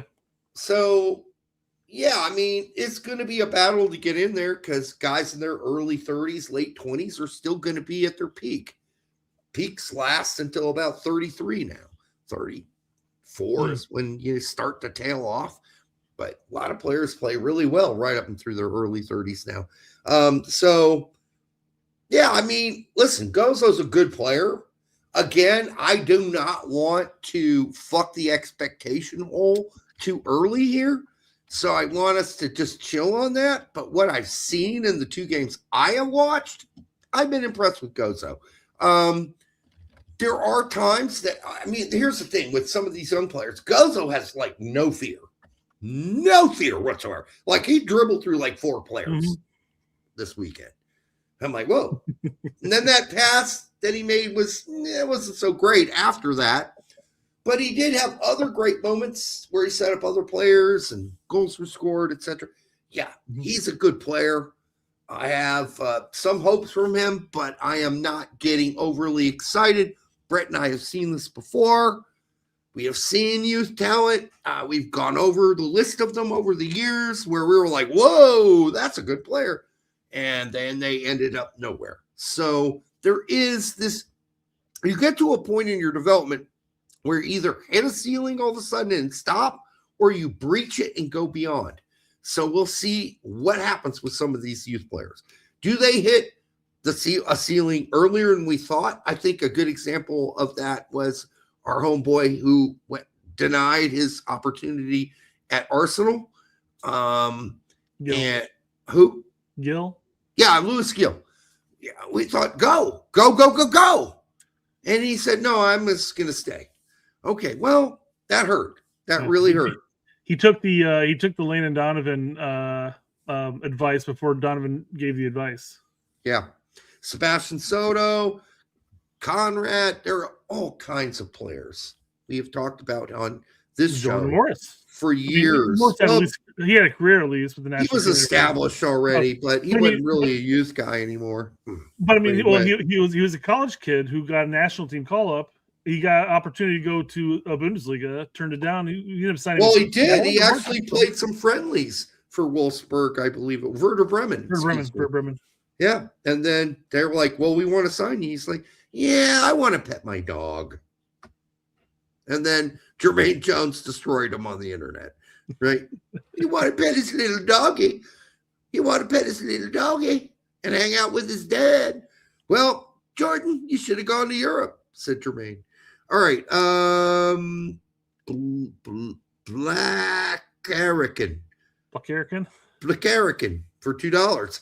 Bring Calvin as the last spot is a waste of a spot. Yeah, I mean, I don't think it really benefits Calvin. He's so young at this point. I don't think that really benefits him yet. I'd say the next World Cup, but then there are 4 more years till then, and he's got a lot to prove. Do not get all waxed up and heavy and bloated and ready to wax the weasel because he scored and got a bunch of assists on Defense Force. I watched that game. I thought he was fine, but this is Defense Force. This is a really wretched team that got into the CONCACAF Cup. Champions League, yeah. Horrible team. This is a bad team by any regards. So do not get hot and heavy about that. I am happy for Calvin. I'm happy he scored. I thought he played well. We need to see him play against actual real competition. He is still yet to get a whole lot of playing time for Philadelphia this season. Maybe that's coming down the road. We shall see. But too early. And I still am saying I don't think you'll ever see him start for Manchester City. I don't believe it yet. Also, he's got some growing to do. You got to grow into. Maybe he doesn't grow, but his brothers are certainly taller and bigger than him. So you would think he would grow more, or he's got some more growing to do. And if that's the case, that'll benefit him because right now he's kind of a shrimp. He's kind of a shrimp. Not to say you can't be a great player and be a shrimp because Messi's a shrimp. But is he Messi? No, he's not. So not yet. Not going to say he could ever get there either. Anyhow, so again, another one where you don't want to fuck the expectation hole too early. Take your time. Let it happen. Develop. Don't whip it out. Keep it in the pants and let it happen first.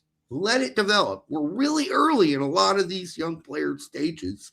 We need to let them do their thing and not put our expectation for them out in front of them. All right? We don't want to crowd them with our own personal expectations. When you do that, it's not healthy for you because you get invested in a player who then bums you out later when they don't turn out like you think they're going to. And the percentages are not in your favor. They're just not. Most of these young players, regardless of how spectacular they were at 15, 14, 13, they don't work out. The majority of them don't. 97% of them do not work out. And we could, again, go down a long list here because Brett and I have been covering this for a long time. And I'm not going to do it again, but we could go down a long list of youth players who we thought were the bee's knees that did not work out. All right. Real quick, I'll come back to your comments in just a second. Ultra VTuber says, I guess their defense did not have much force as they thought. No, Defense Force.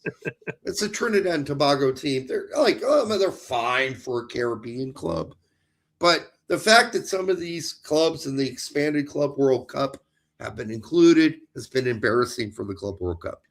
There have been so many games where the scores are so ridiculous. It's like maybe we're not ready for this. But then again, I don't know. Maybe there should be teams that get beat 6 or 7-0 or 5-0 or whatever it is. But I don't know. It just doesn't seem like the rest of the CONCACAF teams are ready for an expanded table or expanded tournament. All right. That's just my opinion. I really don't care enough to make it a big deal, though. Go ahead, Brett. Colin wanted to give an official shout out that he's the first to come out and say that Mehmeti should be starting he wanted Mehmeti starting in March and in the World Cup. Okay, well, I'm not saying that Mehmeti hasn't played well because he has, but I don't think he's making the World Cup. It's too early. That'd be a really quick turnaround. I mean, yes. Does Poach throw a bone I say throw a bone. No. Does Poach give an opportunity to such a young player this close to the World Cup in March? No. I don't think so either. Hell no. We had a the Call It What You Want video pulled up, but we're not going to go over that because a lot of it, Derek and I were talking about it beforehand. A lot of it was just us agreeing with Bob Bradley on a lot of things. Yeah, we don't need to do that. It would have been like, hey, let's listen to this about what he thinks about Poach. Da, da, da, da, da. Yeah, okay. Yeah. Hey, let's listen to this. But the reason I bring this up is that he talks about the March window and as far as giving a young player like this an opportunity. Bradley talked about it. He goes, well, geez, if I was coach, I'd be making sure that I'd have who I thought was my 11, my starting 11, starting both matches, and then maybe you call it. Maybe then you sub in a couple of fresh faces that you're gauging whether or not they're fringe players that are going to be a part of that roster or what. So even Bob was kind of hinting at the fact that that basically the March window is going to be more or less the team Poach thinks the 26th is going to be. Yeah, let's keep an eye on Mehmeti. I mean, he's been really good too. So far, I've watched 2 of his games. Good. Very good. Very impressive. Again, young. Just doing it over 2 games so far. Let's cool the jets. If you want to get excited about him, go ahead. If you want to, I'm just trying to save you. Like when he's injured for the next 2 seasons continuously, I don't want you to get bummed out about it. That shit happens too. So until then, just I liked him. I thought he looked great. I've been really impressed, actually, with a lot of the young Americans so far. Him being one of them. Certainly Gozo. There are others too, but I'm not going to let myself get too excited yet. All right, yeah. Oh, McKenny signs a deal till 2030 with Juventus. That deal's done. Yeah, and I looked at it wasn't this one. I'm sure I can scroll down and find one, but the official announcement, I think maybe Fabrizio posted, or that was the one I saw at least. The very first comment was basically what we talked about at the beginning of the show, where it's like some guy was like, "Great, a worthless player. Now we're not gonna be contending for any major trophies for the next 5 years." What a dick sucker! I mean, here's a guy who's contributed more than any other player to your team for the last 7-8 games straight, and you're still a cocksucker. Really? Wow. I mean, even barring a couple of portions of seasons where packed on a couple pounds and everything like that, he's been one of the more consistent players on the team. And you can be fine with saying again, "Oh, the Juventus of old, he would never even sniff the field." That's your prerogative to say. But as of right now, he is not your problem. He's not the problem on your team, dumbasses. How about you go watch the games? I can tell you where your problems are, and it ain't him. It's not him. You got a lot of other problems to fill. A lot of other problems. John and David isn't really living up to much lately either, by the way. So, but it's not even all on David either. Mm-hmm. There are plenty of problems on that Juventus team, especially in the midfield and the defense. Okay. Fix that first before you fuck around and be a dick to the players that actually are contributing and scoring goals for your team. How about get rid of some of the other fuckers that aren't? Or why don't you get on their case? Okay. Weston can only score and assist so many goals. I mean, come on. Can't keep leaking in the goals too. Well, it's just simply not been his fault that they're not winning as much as I think, or I would like them to. Okay.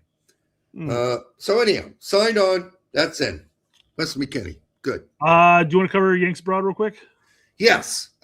Friday, Noahkai Banks, which we'll get into in a second. 90 minutes, an assist, an amazing game, one of his best games, and then he came out and said some shit we're going to cover here in a second that I find disturbing, frankly. Ben Cramashi in the 18 as usual for Parma. Did not play. Are we all getting used to this? Ben Cramashi in the 18 for Parma did not play. Okay. Well, what did you expect? Saturday, Adams. I'm not going to go into the Dutch second division, so I'll skip Sunderland and Hilton. Adams, 62 minutes in a tie. This is an okay game for Adams, I thought. 62 minutes. Mackenzie, 90 minutes in a loss. Not all his fault. Brendan Aronson, 65 in a loss. There were some moments there, and Brendan Aronson had a really good one-on-one breakaway. He didn't finish. He out-dribbled himself. That was disappointing. I thought he might have a chance there to score. Balogun, 73 minutes and a goal and a win. This is good news. Keep going. Scally, 90 minutes and a win. And fuck me with Gio Reyna. In the 18 didn't play. That's why I don't get up for Mönchengladbach games anymore. I don't even bother waking up. I don't tune in. I just go check US Soccer Way and go, good. I would always when he's coming back from an injury, I'd always give one game buffer at least before I start worrying about minutes. I did not suspect that he would play at all this week, to tell you the truth. Well, Brett, when he plays 10 minutes next weekend, there you go. Then I still won't watch. Tillman, 10 minutes. I mean, you don't have to watch the whole game. Well, I watched the 10 minutes and that's it. There you go. It's like an extended highlight reel. I already know who Joe Scally is, and I also know there's a really awesome, amazing chance that he's not going to make the team. I think he's not going to make the team. Based on how we line up and how we play and what Poach thinks. All right. Well, we already agree on the fact that he's been meh as far as production for the U.S. men's national team of recent. So, but we agree on that. Yeah, I don't think he's going to be there. Tillman's injured. His team went against Maloney in a tie. Maloney got 1 minute plus extra time. Leonard Maloney, who the fuck is that? I don't know. Sands had a really good game, 90 minutes, and a win for St. Pauli. I mean, Sands has these good games. Got to give it to him when he does. Des, 90 minutes in a win. Pepe came in for 45, but didn't get his usual goal in a win. Ajiman, 90 minutes in a win. They moved him back off the center forward role to left 10. Okay, whatever. Kelman. I can't believe I'm even bothering with Charlie Kelman at this point. Yeah. Seriously. What's the point? Charlton, 20 minutes. Had a chance to move up from the League One. Yeah, not doing it this season for Charlton. Matarazzo with a win. Hey, go Matarazzo. Keep it up, my man. You were the future, in my opinion, U.S. men's national team coach. Haji Wright, 76 minutes, a goal and a win. Haji on fire right now. That was and then we had Campbell, who went 75 for West Brom, and DK 30 and a loss. DK's comeback, not so hot so far. I'm still in the boat as far as just being happy he's back.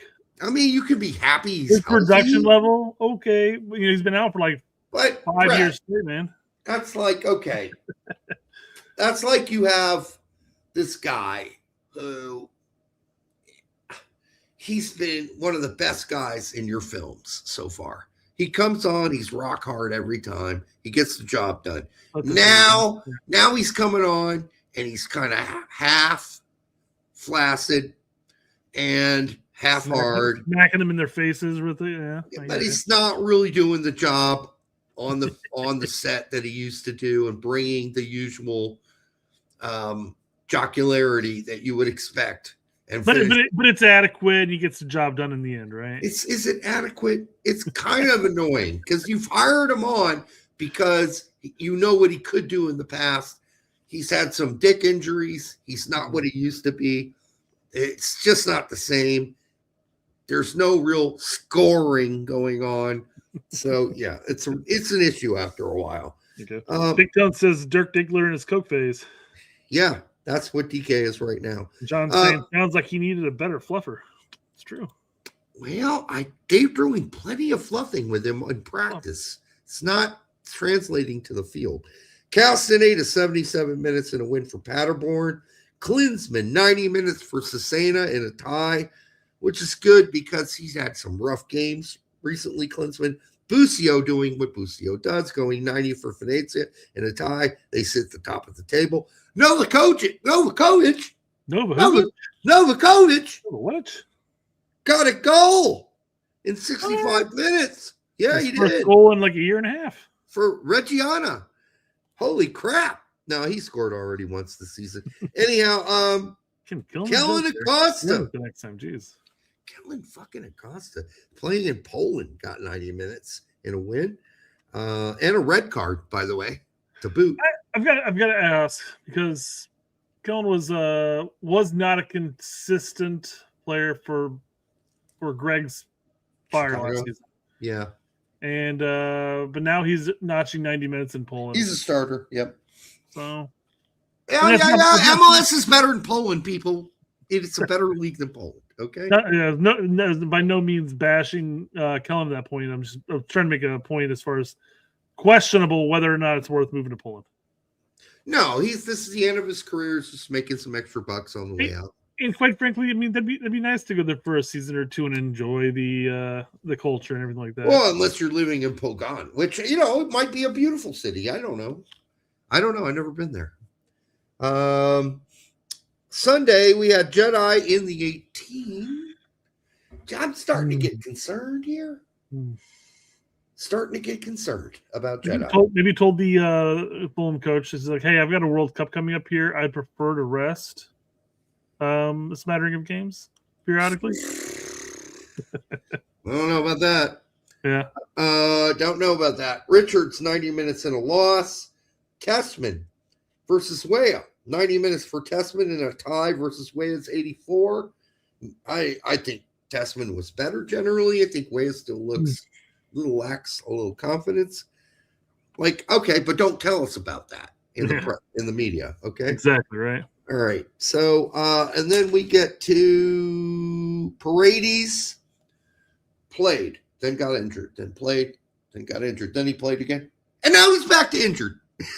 He's back to injured. What the fuck is wrong with Kevin Paredes? Holy shit. Downs continuing his march to nothingness at Hamburg, going 67 minutes and contributing absolutely nothing. And hey, they at least they lost the game. What am I talking about? Pulisic, 78 minutes of mostly like, what's wrong with AC Milan? What's wrong with this team? Why can't Pulisic get more touches? Oh, he's being pulled. Oh, he's angry about being pulled. Okay, well, that's good. He's angry about being pulled.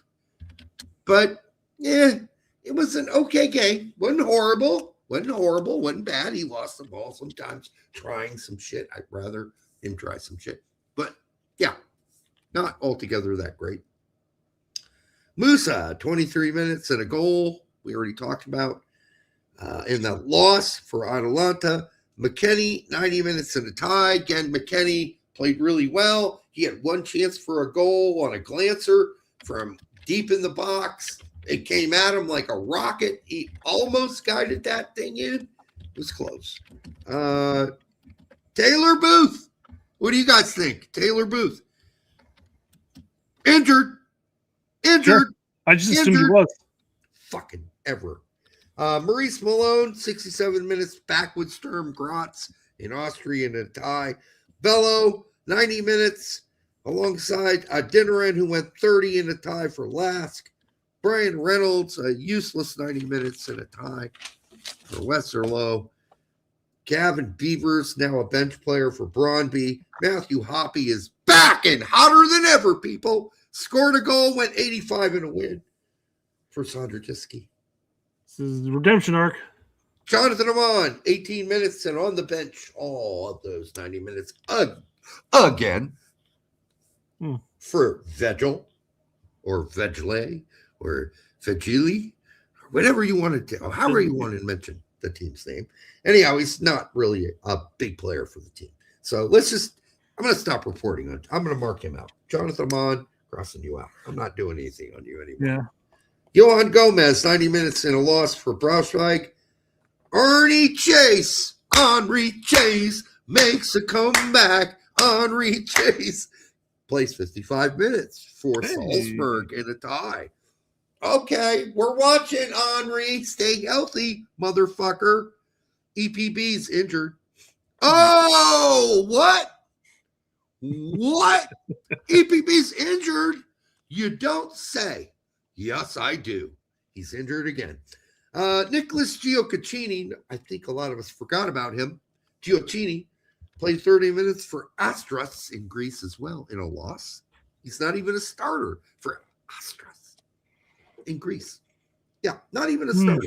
However, Osandina is a starter in Portugal for Casa Pia, and he went 66 minutes in a tie. Nobody talks about Osandina playing in Portugal. But if certain other players played in Portugal, we'd shoot our jizz all over the room. But Osandina's playing in Portugal. Nobody cares. Why is that? Trusty had a red card, so he couldn't play. CCV had a left testicle injury, so he couldn't play. So neither of them played for Celtic this weekend.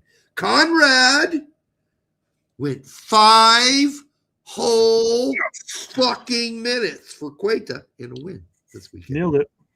And then Aiden Morris went 90 today, got an assist and a win for Middlesbrough, who's sitting near the top of the table in the EFL. It's exciting shit. We might see Aiden Morris play in the actual Premier League next season. Haji Wright as well. Along with Haji Wright. All right, that is the Yanks Abroad. Yanks Abroad. Don't yank it off. It's just Yanks Abroad report. All right. Oh, my God. We played this before, but this is fitting for a conversation coming up here in a second. So let's re-listen to this real quick. At least the highlighted part of it. I have a bold prediction. Go on, give me. I think he is going to be starting for us later. That's all we got to cover, right? Yes. Okay, that's a bold prediction now for sure. Do you think he's in there wanting to walk it back like, ooh, maybe that's too bold. Too bold. I think Banks saw the show and said, yeah, no, I'm going to fuck Landon Donovan right in the asshole. I'm going to fuck his day up. All right? Because then he came out and said this. He's like, bet, you know? Yeah. He said, hold my beer. I'm going to fuck Landon Donovan's asshole. Beyond club football, Banks also addressed speculation about his international future. Eligible for more than one national team, the defender revealed that no final decision has been made. It's a difficult decision regarding my nationality. I'm very torn, he said. I sound like fucking Arnold Schwarzenegger. All right. Yeah, splitting hairs there as far as the accents. I know. I'm in contact with both the USA and Germany and both national coaches. Banks emphasized that he does not want to rush the choice. I do want to iterate there. At least we know that Poach is actively talking to him. Okay, yeah, well, that's obvious. But he does say, I'm very torn. Torn, as if he has two penises going up his butthole. Yes, that's a lot of space you need to create there. All right, and so he's torn. I guess it depends. How big your butthole is. All right, I hope the other ones too. Yeah. Yes, that too. Size matters. All right, I hopefully have. Damn it! All right. Is it in yet? I've made every segment a porn reference. I just realized it. I'm like, okay. Oh, man. All right. I'm bad tonight. I'm really in bad. I'm a bad person. All right. I hopefully have a long career ahead of me, so I want to think carefully and speak with my family and my stepsister. I don't want to make it dependent on the World Cup. That's a big statement. Well, that's basically saying I might reject the U.S. if they call me to the World Cup because I'm not ready to make a choice. Sure. That's what he just said. No, sure. I don't disagree with that. I'm just jocular to be in this position and to be able to make this decision. We'll see what happens. We'll see what happens. For now, however, Banks' focus remains firmly on Augsburg, where both, they always say that, where both his performance and his importance to the team continue to grow. So these motherfuckers at the German Federation and the coach called him and said, hey man, before you make this stupid decision to go play for that fucking ratty-ass bastards there in the U.S., we're really interested in you, and we got a chance to win a World Cup. And we think if you wait another 4 years and you don't deny the call-up and you don't take it, you've probably got a really good chance of making the German World Cup team 4 years from now. So why don't you hold off, put your dick back in your pants, and just wait it out for 4 years? And now he's thinking about doing just that. So why would you bother calling him up in March other to say, hey, we really like you a lot? No, you have to. You have to 100%. You kind of do, but now he's been contacted. That's what he's been told. And he's considering that other offer. And then he's already said, I'm willing to wait it out. I'm considering waiting it out. So now you're stroking a cock that is not yours. That could be somebody else's. You are giving somebody a lot of attention, which you're welcome to do, but it might be for a losing cause. That's all I'm saying. He may do great in March and still say no when the World Cup comes and he's called up. So I've read somewhere, I don't have it pulled up on Twitter by any means, but I read somewhere that the reports coming out of the September window, and I don't know if it was part of the October or not, but at least the September window, which is a window that we went to the game. We saw him out. We saw him out in the training, before the game and during halftime. Yep. And we all sat there that window and go, why didn't Noahkai get? Or he was also there during the Gold Cup, actually, I believe. Yep. We're sitting there going, like, why didn't Noahkai get? Why no time? So, yeah. I wonder though if this has all been consistent with what Noahkai's thought process is. Quite frankly, I know there was talk where he's like, "Hey, I'm with the United States. I see no reason to switch right now, or to switch it up." He never necessarily says, "I want to play for the United States." No, there hasn't been an exact quote of him saying that. But no, he did say that prior. He said it. I've looked for it. I have not seen it. The only thing I've seen is I'm with the United States now, and I don't see a reason to change. Oh no, there was an earlier one where he was playing with our youth squad, where they interviewed him. He's like, "I'm looking forward to playing for the United States." Because in theory, without knowing the context there, Derek. I mean, without knowing the context, that could just be him saying, "I'm looking forward to playing for the youth national team right now." He's a part of it with that window. They asked him about his future, and he talked only about the United States. Never mentioned Germany ever. Said that's his dream. I'd have to look at that. I should have sent you the video. I found it. It was on. You dirty motherfucker. Yeah. So my point being is that he's been called up to at least 2 different windows, hasn't played, which is really suspect. What we were sitting there like, why the fuck is he playing? Why isn't he at least given 10, 20 minutes? Why is he giving somebody else? Why are we playing this motherfucker from Vancouver? I was going to say, why are we playing Blackman over him at this point? Yes. So I'm curious though, if this was him getting called into those windows, is Poach expressing interest of him playing and him not playing? Mind you, he's already tied. So I mean, he could have been playing and still make the switch one way or another. So I guess I was going to make the argument like, while he's still making decisions, that's why he's not playing. But I don't know. It's really sus. Maybe he told Poach he's torn between the two, and that's why Poach didn't play him. Was because why am I going to give a guy who may not be here fully 100% with the national team? Can we be fair? Back in September, when you and I went to the games, I went to the Japan game specifically, and he did not play. Where was he with Augsburg? He was a bench player. He's not a bench player anymore. He's a fucking starter. And he just had a hell of a game. And now he's got the call from the German national team saying, "Oh, we really like what you're doing there, my man." Right? Kind of almost went Italian there, Derek. Yeah, we already. Yeah, doing a very good. Noah, we really, really like what you're doing here. Why don't you put your, wait, right? That's what they're saying. They're saying you don't need to make a decision now. 4 years from now, you could be good enough for the German national team. And that's where you really belong, right? Your mom's German. You're German. You were born here. You're raised here. You're German. Born in Hawaii, I thought. Okay, you're born temporarily in Hawaii, but you were raised in Germany. There you go. That's fair. Okay. Sorry, forgot that Hawaii thing. All right. So they're whispering sweet things into his ears. So do you call him in March? I mean, you gotta. You have to. You would think you have to. And then play him. And then tell him you're starting. You're going to start at the World Cup. Because he's even saying, though, even if they told me that and I was going to a World Cup, I might not go. That's what he said. Well, yeah, he doesn't want to make the decision solely off of that. Yeah, that's what he's saying. No, solely. That's a big thing, Brett. But he's saying, even if the USA calls me up to the World Cup, I'm not sure I really want to make my decision based and make it dependent on that World Cup. I think I might pass.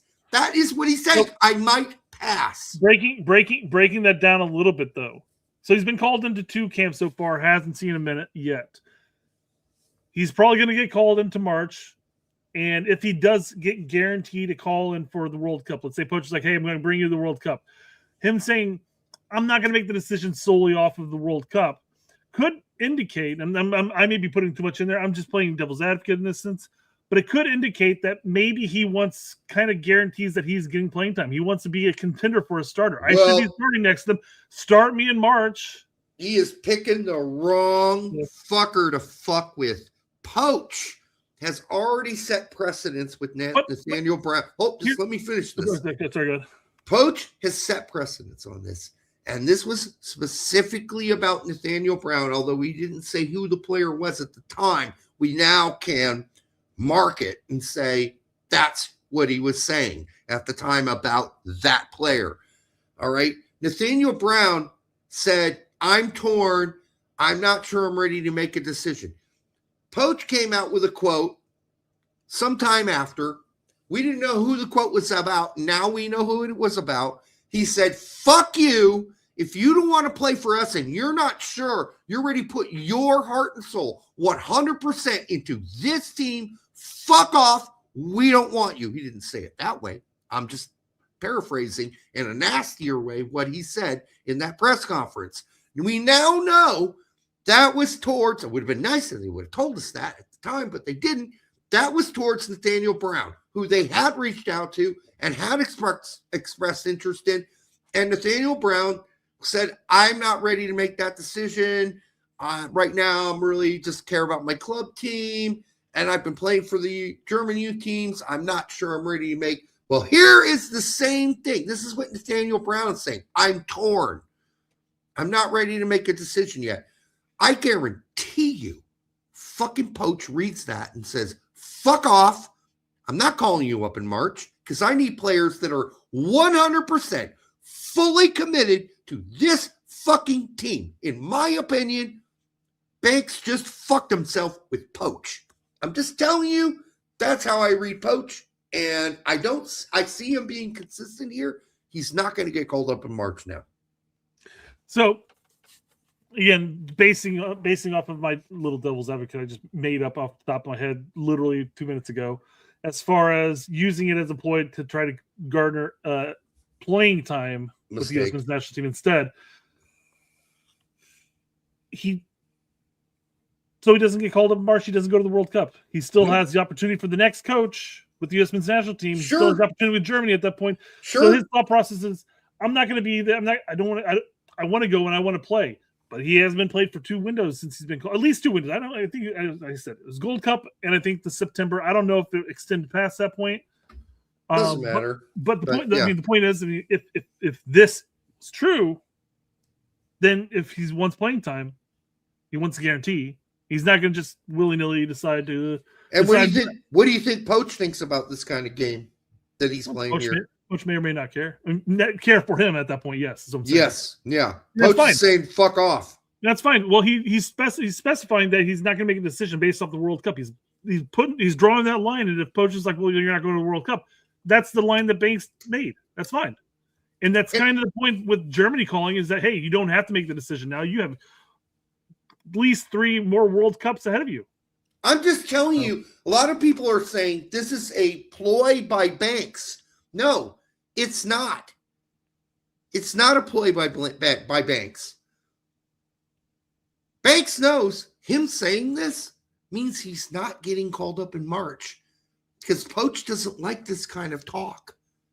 Poach wants a player who is 100% committed to the U.S. men's national team. He said it over and over again.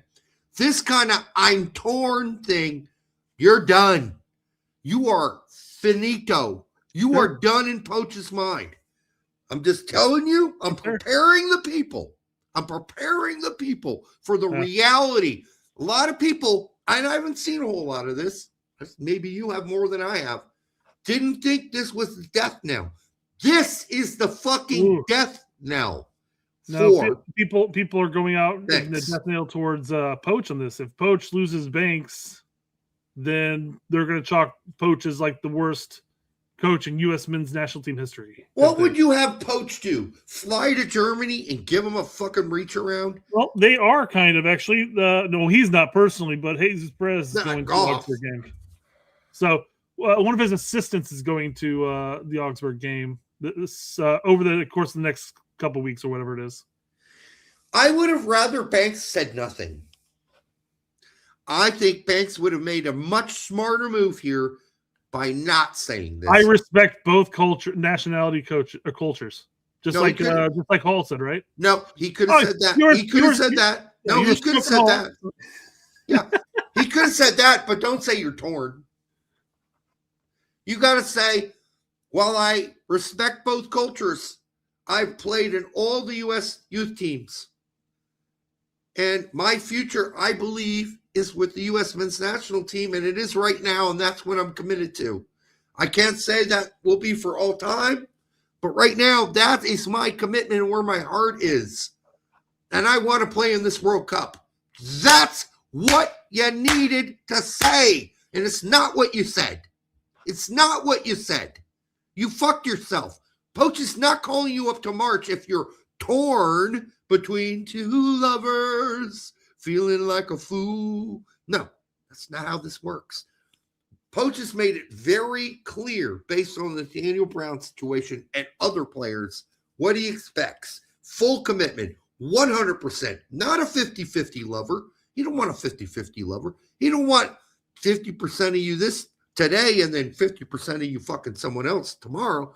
He wants you 100% committed to the team and committed to the U.S. men's national team. Playing for, as he always does, the badge. Playing for the badge, right? He always tapping the badge. All right, yes. He's done, Brett. He's done. This is over. And I want, and I'm going to pull the super chat up here in a second, but I want everybody to know that Derek's not necessarily saying, because we've always been proponents as far as don't rush a decision, decide what you want to do and go with that decision. Your argument you're making here is he's done with Poach. Or Poach he's done with Poach. He's not done with us forever. Yeah. He's done with Poach. There is no guarantee he will ever be good enough to play for the German national team. In time. In time, yeah. In time, he won't be good enough. He might be. 4 years from now, he could be playing with the German national team in the next World Cup. And we would have lost him. But he's not playing for Poach with this kind of shit in the media. No way. It's perfectly fine for a dual nat to sit there and think to themselves and say, I'm torn between two countries that I respect and love. I grew up my entire life practically in this country, and I owe it to this country given the opportunities they provided to me by being a good soccer player, etc. Similar to what Pepe said. Pepe was torn between, Mexico and the United States. He chose the United States because we provided him the opportunities that gave him what he has now. Forgot where I was really going with that, to tell you the truth. There's really nowhere to go with it, but it's fine for them to be torn and to make a decision ultimately whether you want to go with Germany, whether you want to stick with the United States. It's fine. It's fine. No. I mean, that's the argument that we've always made. It's fine for him to wait for the next manager of the U.S. men's national team when he's not good enough to make for the German national team, and to come back and play for us. Yes. Is it fine? Well, I mean, he's put a mark on himself now because, in a sense, I think most of us expected him to be called up for March and maybe make the World Cup team. And what he just told Poach live on air in that interview was, I'm torn. I've been talking to the German national team, and, I'm not ready to commit to this World Cup. I don't think it's necessary for me to commit to this World Cup. That's what he said. I don't care. Mm-hmm. That's what he said, period. And I know I'm paraphrasing, but that is what he said. And if I'm Poach and I'm listening to that, and I'm poaching in the sense that the way Poach is, and I'm not Bob Bradley or Jurgen Klinsmann. Jurgen Klinsmann would get on the horn with immediately and say, no, don't listen to them. The German Federation are fucking with you. You've got probably a very small chance this is a chance of a lifetime. You're going to make our team. You're going to play in a World Cup for the United States of America, a team you love. What are you doing? That's what Jurgen would do, right? Mm-hmm. No, you're making a big mistake. What you said was not right. You need to say different. You need to go on the next interview and say different. That's what Jurgen would say. You just say, no, I am committed to the U.S. I want to play. It's my dream to play in the World Cup with the U.S. That's not what he said. He said, you know what? I'm willing to hang back here and not play this World Cup and wait because the Germans they're rapping in my ear. They're in my ear. It sounds kind of sweet. I like it. And I'm torn between two lovers. But you know what? The real lover I'm not ready to commit to right now is you, USA. I'm willing to wait this World Cup out for the other lover because she's hotter. She's got bigger boobs. And by the way, she gives a great BJ. That is what's going on right now, Brett.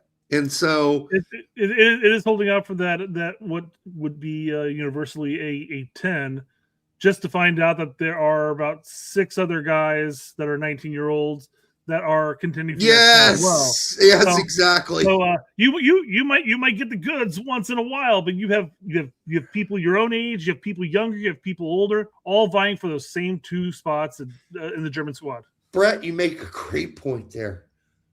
Why would you say any of this? Mm-hmm. You keep your fucking big mouth shut.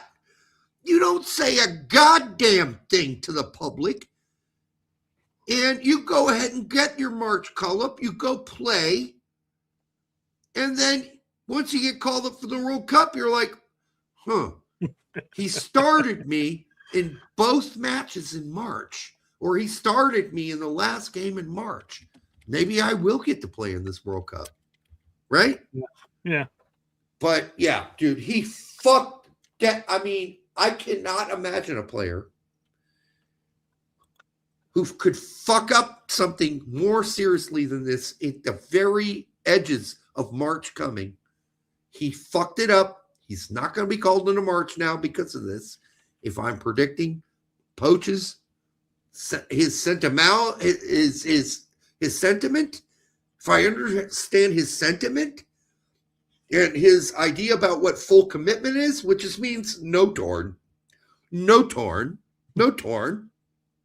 You can't come and play for my team if you're torn. No. Do you think one of his assistants going to view the match in Augsburg before the March window, obviously? Do you think him going there is kind of here's your last chance under Poach? Yes. Saying, hey, if you want, we can call you in March. You accept the call up, and you have a chance to make the World Cup. Otherwise, you're done. Toast. I'm sure Jesus Perez is going to sit down with him and say, listen, dude, what you said last week, that's some bullshit. You want to play for us or not? If you don't, if you're torn, fuck off. We're done. Poach wants guys all in. And we saw some really good development with you since November. And we're ready to bring you in March and give you some time. So are you still flirting with Germany? If you are flirting with Germany, go fuck off and flirt with Germany, because we don't need that shit. And listen, the way Poach has treated Pulisic and been hardcore on Pulisic in his criticism of Pulisic. Yeah. You don't think that fucking Jesus Perez has a thumbs up to go tell fucking Noahkai Banks to go screw himself in his own asshole? He will have that approval to do so. He will. He is not going there to suck Noahkai Banks' cock. He's not going there to beg him to please come to March.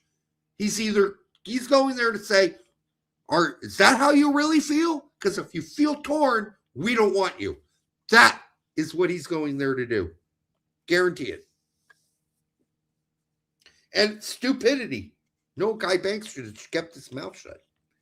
Yes, so just take a look at his call-ups for the U.S. men's national team. Transfer market only has him being on the bench for the Japan game. Does not have him on the bench during the South Korea match, which is weird that they weren't included there. And they don't have the Gold Cup on there. So was he considered injured during the Gold Cup? Maybe. Does it matter? Well, I'm looking because he hasn't been called up. He was not called up in October. He was not called up in November. Regardless, I don't care. You weren't really playing for Augsburg as a starter then. All right. Now you are. You have been since December, generally, for the most part. And now you're really making a dent. You are making your name for yourself in the Bundesliga. And now you're too big for us. Now you're torn. Never heard torn from Noahkai Banks until this week, which is why I told you we're going ram to ram on this, but we really haven't, because I think it was just semantics mostly between the two of us. But I was really disappointed with those comments from Noahkai. It wasn't the standard, unsplit thing, right? It really wasn't, because the standard split thing is I respect both nations. I love them both.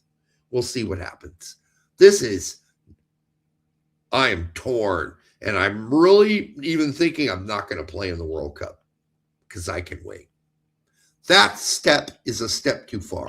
Do you think that kind of a comment though was I may not even make a decision based off of the World Cup because Poach didn't call him back up in October, November? Nah. You'd imagine he's starting and playing consistently for Augsburg at that point. Why wasn't he brought back in October? He was not. Well, let me double check that because I'm pretty sure he was. No, it was a here and there thing. The starting is recent. It's within the last 3 months. Give me a second. 2 seconds. 2 seconds. You could do it, but I'm usually right. Started in October. That's when he was started. October 4th was when he first got his first start for the team. And it's been consistent starts ever since. Yeah. Okay, fine. October. I thought it was more. I thought it was closer to accept your defeat. December, but that's fine. Still, I just think that's where we are now, and nobody's talked about it so far. We're the first show to dig this deep and do it with the Poach perspective, because you have to do that, because that's how Poach feels. He's made it very clear. Well, and as BMR mentioned, until half the fan base has stopped preemptively blaming Poach for losing him to Germany. Yeah, you can't blame Poach for this. And by the way, we haven't lost to him. We haven't lost him yet. The next coach can talk him back into it. He's not going to play for Germany in this World Cup, upcoming World Cup. He's not going to be called up like automatically anytime soon. So there's still time. But how much time do you want to waste trying to convince a motherfucker to come play for us when he's been playing for us the whole fucking time? He's been playing for all our youth teams, and now he's like, well, now I'm torn. And I'm not really going to make I don't need to make a decision for this World Cup. So I'm probably just I can just pass it on by. What the fuck? That's that World Cup comment that pissed me off. But I mean, here's the thing too, though. I mean, it's a tale as old as time as far as players utilizing our youth squads just to jump ship onto some other nationality. And it happens across the board for all other nationalities. I'm not just saying we're not alone here. Yeah. But it's the same thing too, because you brought up the point like, oh, you played with all of our youth teams. Well, doing that do that all the time, and then all of a sudden they pick a different side when they come in knocking. Yeah. Whether it's Mexico, whether it's Bosnia, and in this case maybe Germany. Yeah. All right, we got to wrap this fucker up. I just want to see on the Ream end of things. We didn't get into it, but people keep posting that video where they're like, Ream gets burned. He got burned? Okay. I'm like, no, he didn't. I thought you were jumping on ship at that. Yeah, no. he didn't get burned. The guy got a cross off, sure. That's it. But crosses happened. What the issue in that goal was the fact there are two guys in the box defending one guy, and the guy was wide open. Yes. That was a team fucked up goal. That wasn't all on Ream. Ream closed the dude down. He made him go wide, made the guy cross the ball. What the fuck? And listen, I love tact, and I don't mind people criticizing Ream because he's not been great. But we're using that as the example. I got other examples because I watched the game where Ream wasn't good. But that's not the one that you pick. Because that's classic. I'm going to force the guy outside and make him cross it. It's not like he got burned, ripped, and the guy blew by him. What the fuck are we doing here? If you're going to post some shit about how Tim Ream is not as good as he used to be, there's other evidence you can use. That is not it. That's not it, people. Stop doing that. There is other evidence. Go find it. Go post that. Maybe I should do it. But it's not my responsibility to put Rip Tim Ream stuff up on Twitter. But there is stuff out there. He did not do well in that game. But that goal was not him getting burned. I'm sorry. It's ridiculous. Anyhow, Barcelona says Germany knows they are not winning. Much better team than us. But really, I'd argue Balogun is better than Fulkrug at this point. Probably. He is better than Ream. Poach, stop being dumb. Who should stop being dumb? He's saying Poach should just go there, recruit him, bring him in. No. I mean, listen, you can tell him that he's dumb, but here's what Poach has said as an absolute constantly. I need the players that play on my team to be 100% invested in the United States men's soccer team and what we're going to be doing in the World Cup. If you've got split allegiances or you're not sure you want to be here, I don't want anything to do with you. And he said it multiple times. Multiple. Period. End of story.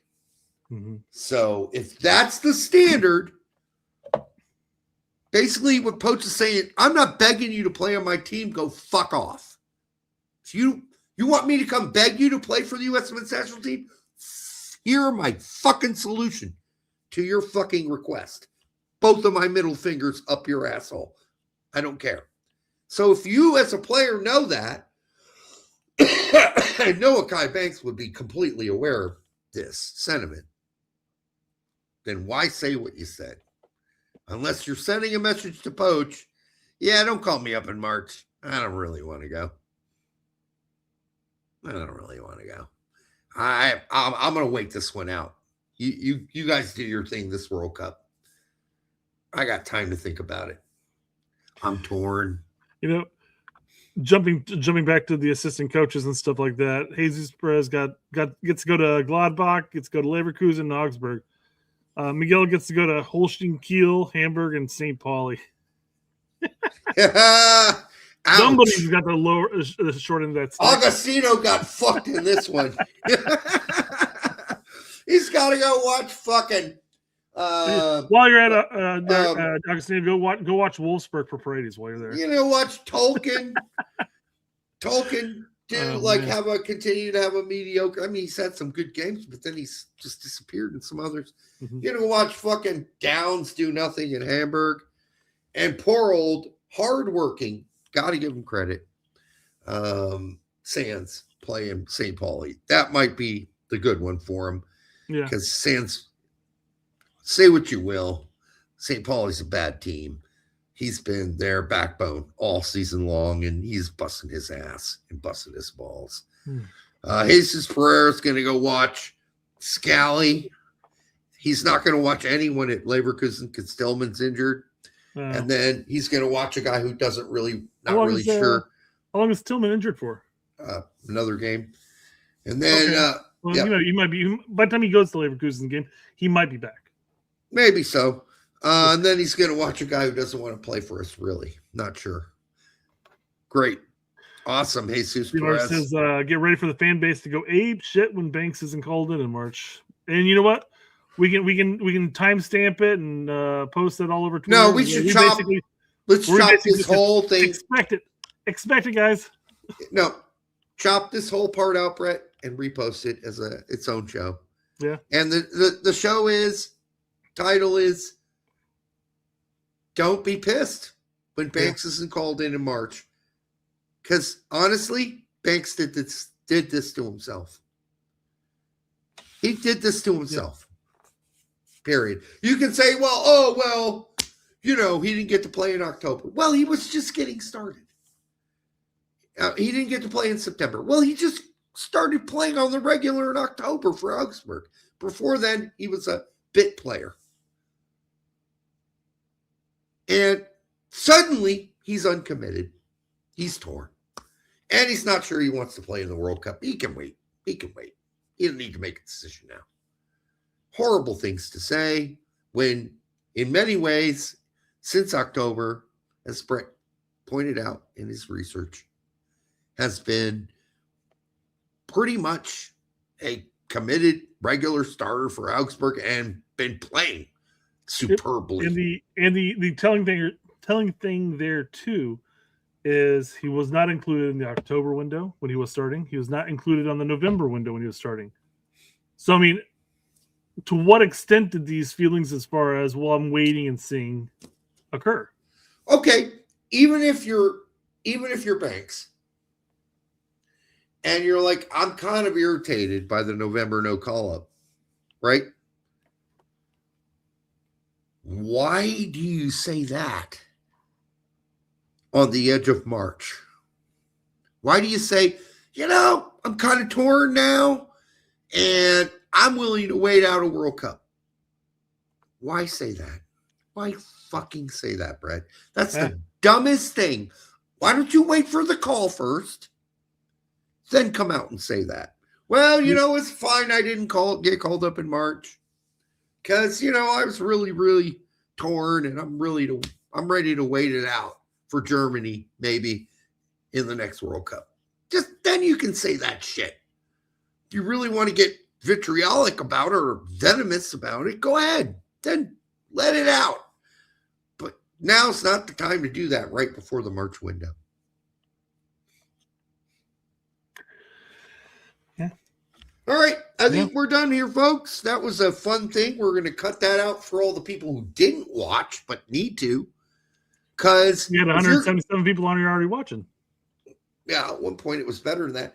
I'm just saying that if a bunch of people online are going to get really pissed at Poach for not calling up Banks in March, I think we know why.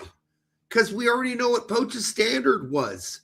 He didn't want a torn player, a 50-50 guy. He wants a guy all in for the World Cup. To some extent, I'd be curious to go back and find out if there's any form of hypocrisy happening there, where people were agreeing with Poach's stance as far as you need to be 100% on board with us with the playing for America or not at all. And then seeing it now where obviously defense is a woeful position for us. And you have a guy who's starting in Bundesliga who's been playing with us through the youth, through not playing with the national team yet, but the natural instinct for most people on Twitter who are not informed will be to just be pissed at Poach, and that's it. That will be the natural instinct, and they will all be wrong because they will be using instinct, and they will not be informed. But in many ways, Banks did this to himself. So that's the truth. I think the evidence lies in the fact that he wasn't included, since he was not included in October and November when he was starting. I think the concept of him possibly playing for the German national team was creeping in at that point. I don't think so. I think okay, that's fine if you do. I still wouldn't have said shit if I'm Banks. I'm not disagreeing with you at all. Yeah, I wouldn't have said a fucking thing. Why would you call him in when he's not a consistent starter? Then all of a sudden he's a consistent starter for the club, and you're not calling him back in at that point. What's the point? There has to be some reason. All right, so he started being a consistent starter in October, and you want him to call him in November. We would have. We had him. We said he should be called up in November. He wasn't. But now it's been November, December, January, February. We're now in March. You're telling me 3 months has now made you torn, and that now you're not sure you want to go to the World Cup. Okay.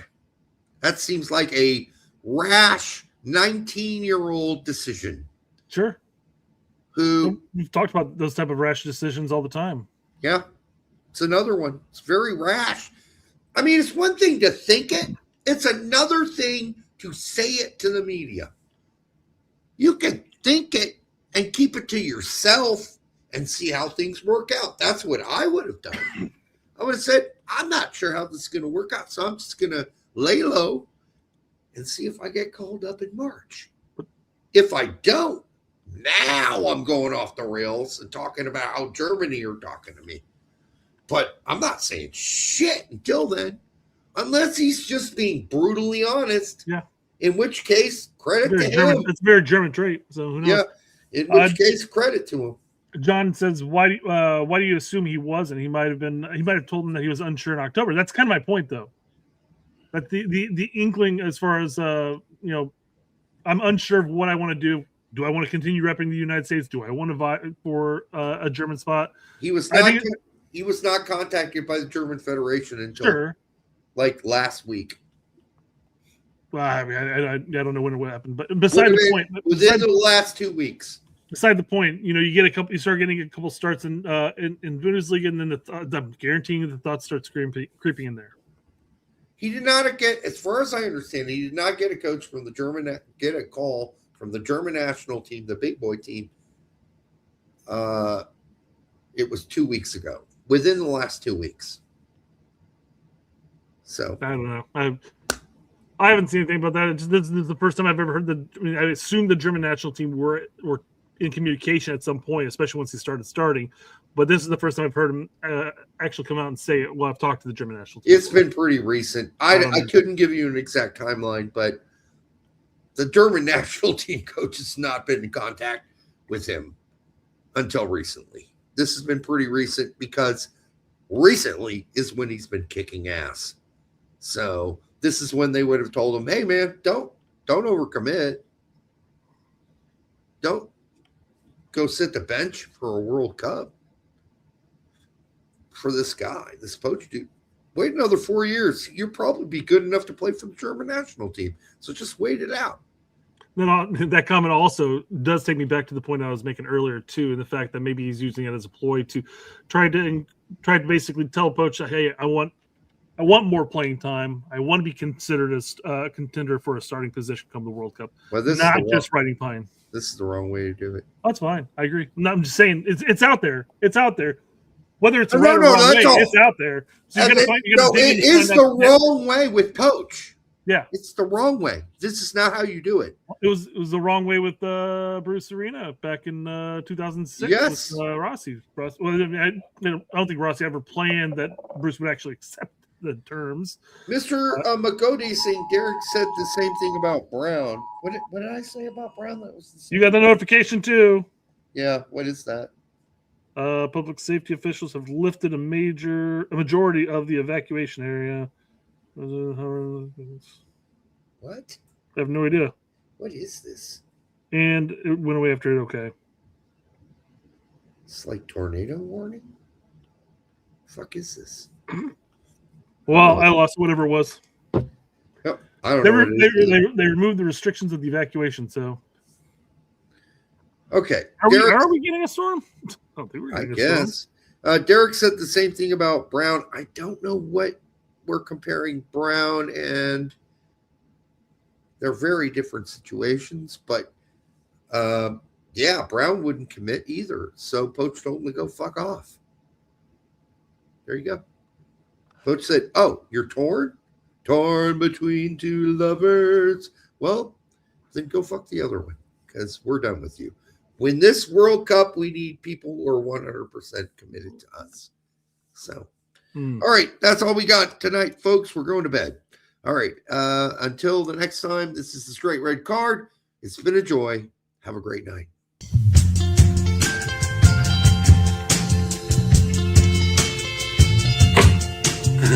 That hurt. Welcome to the post-match press conference of the match between...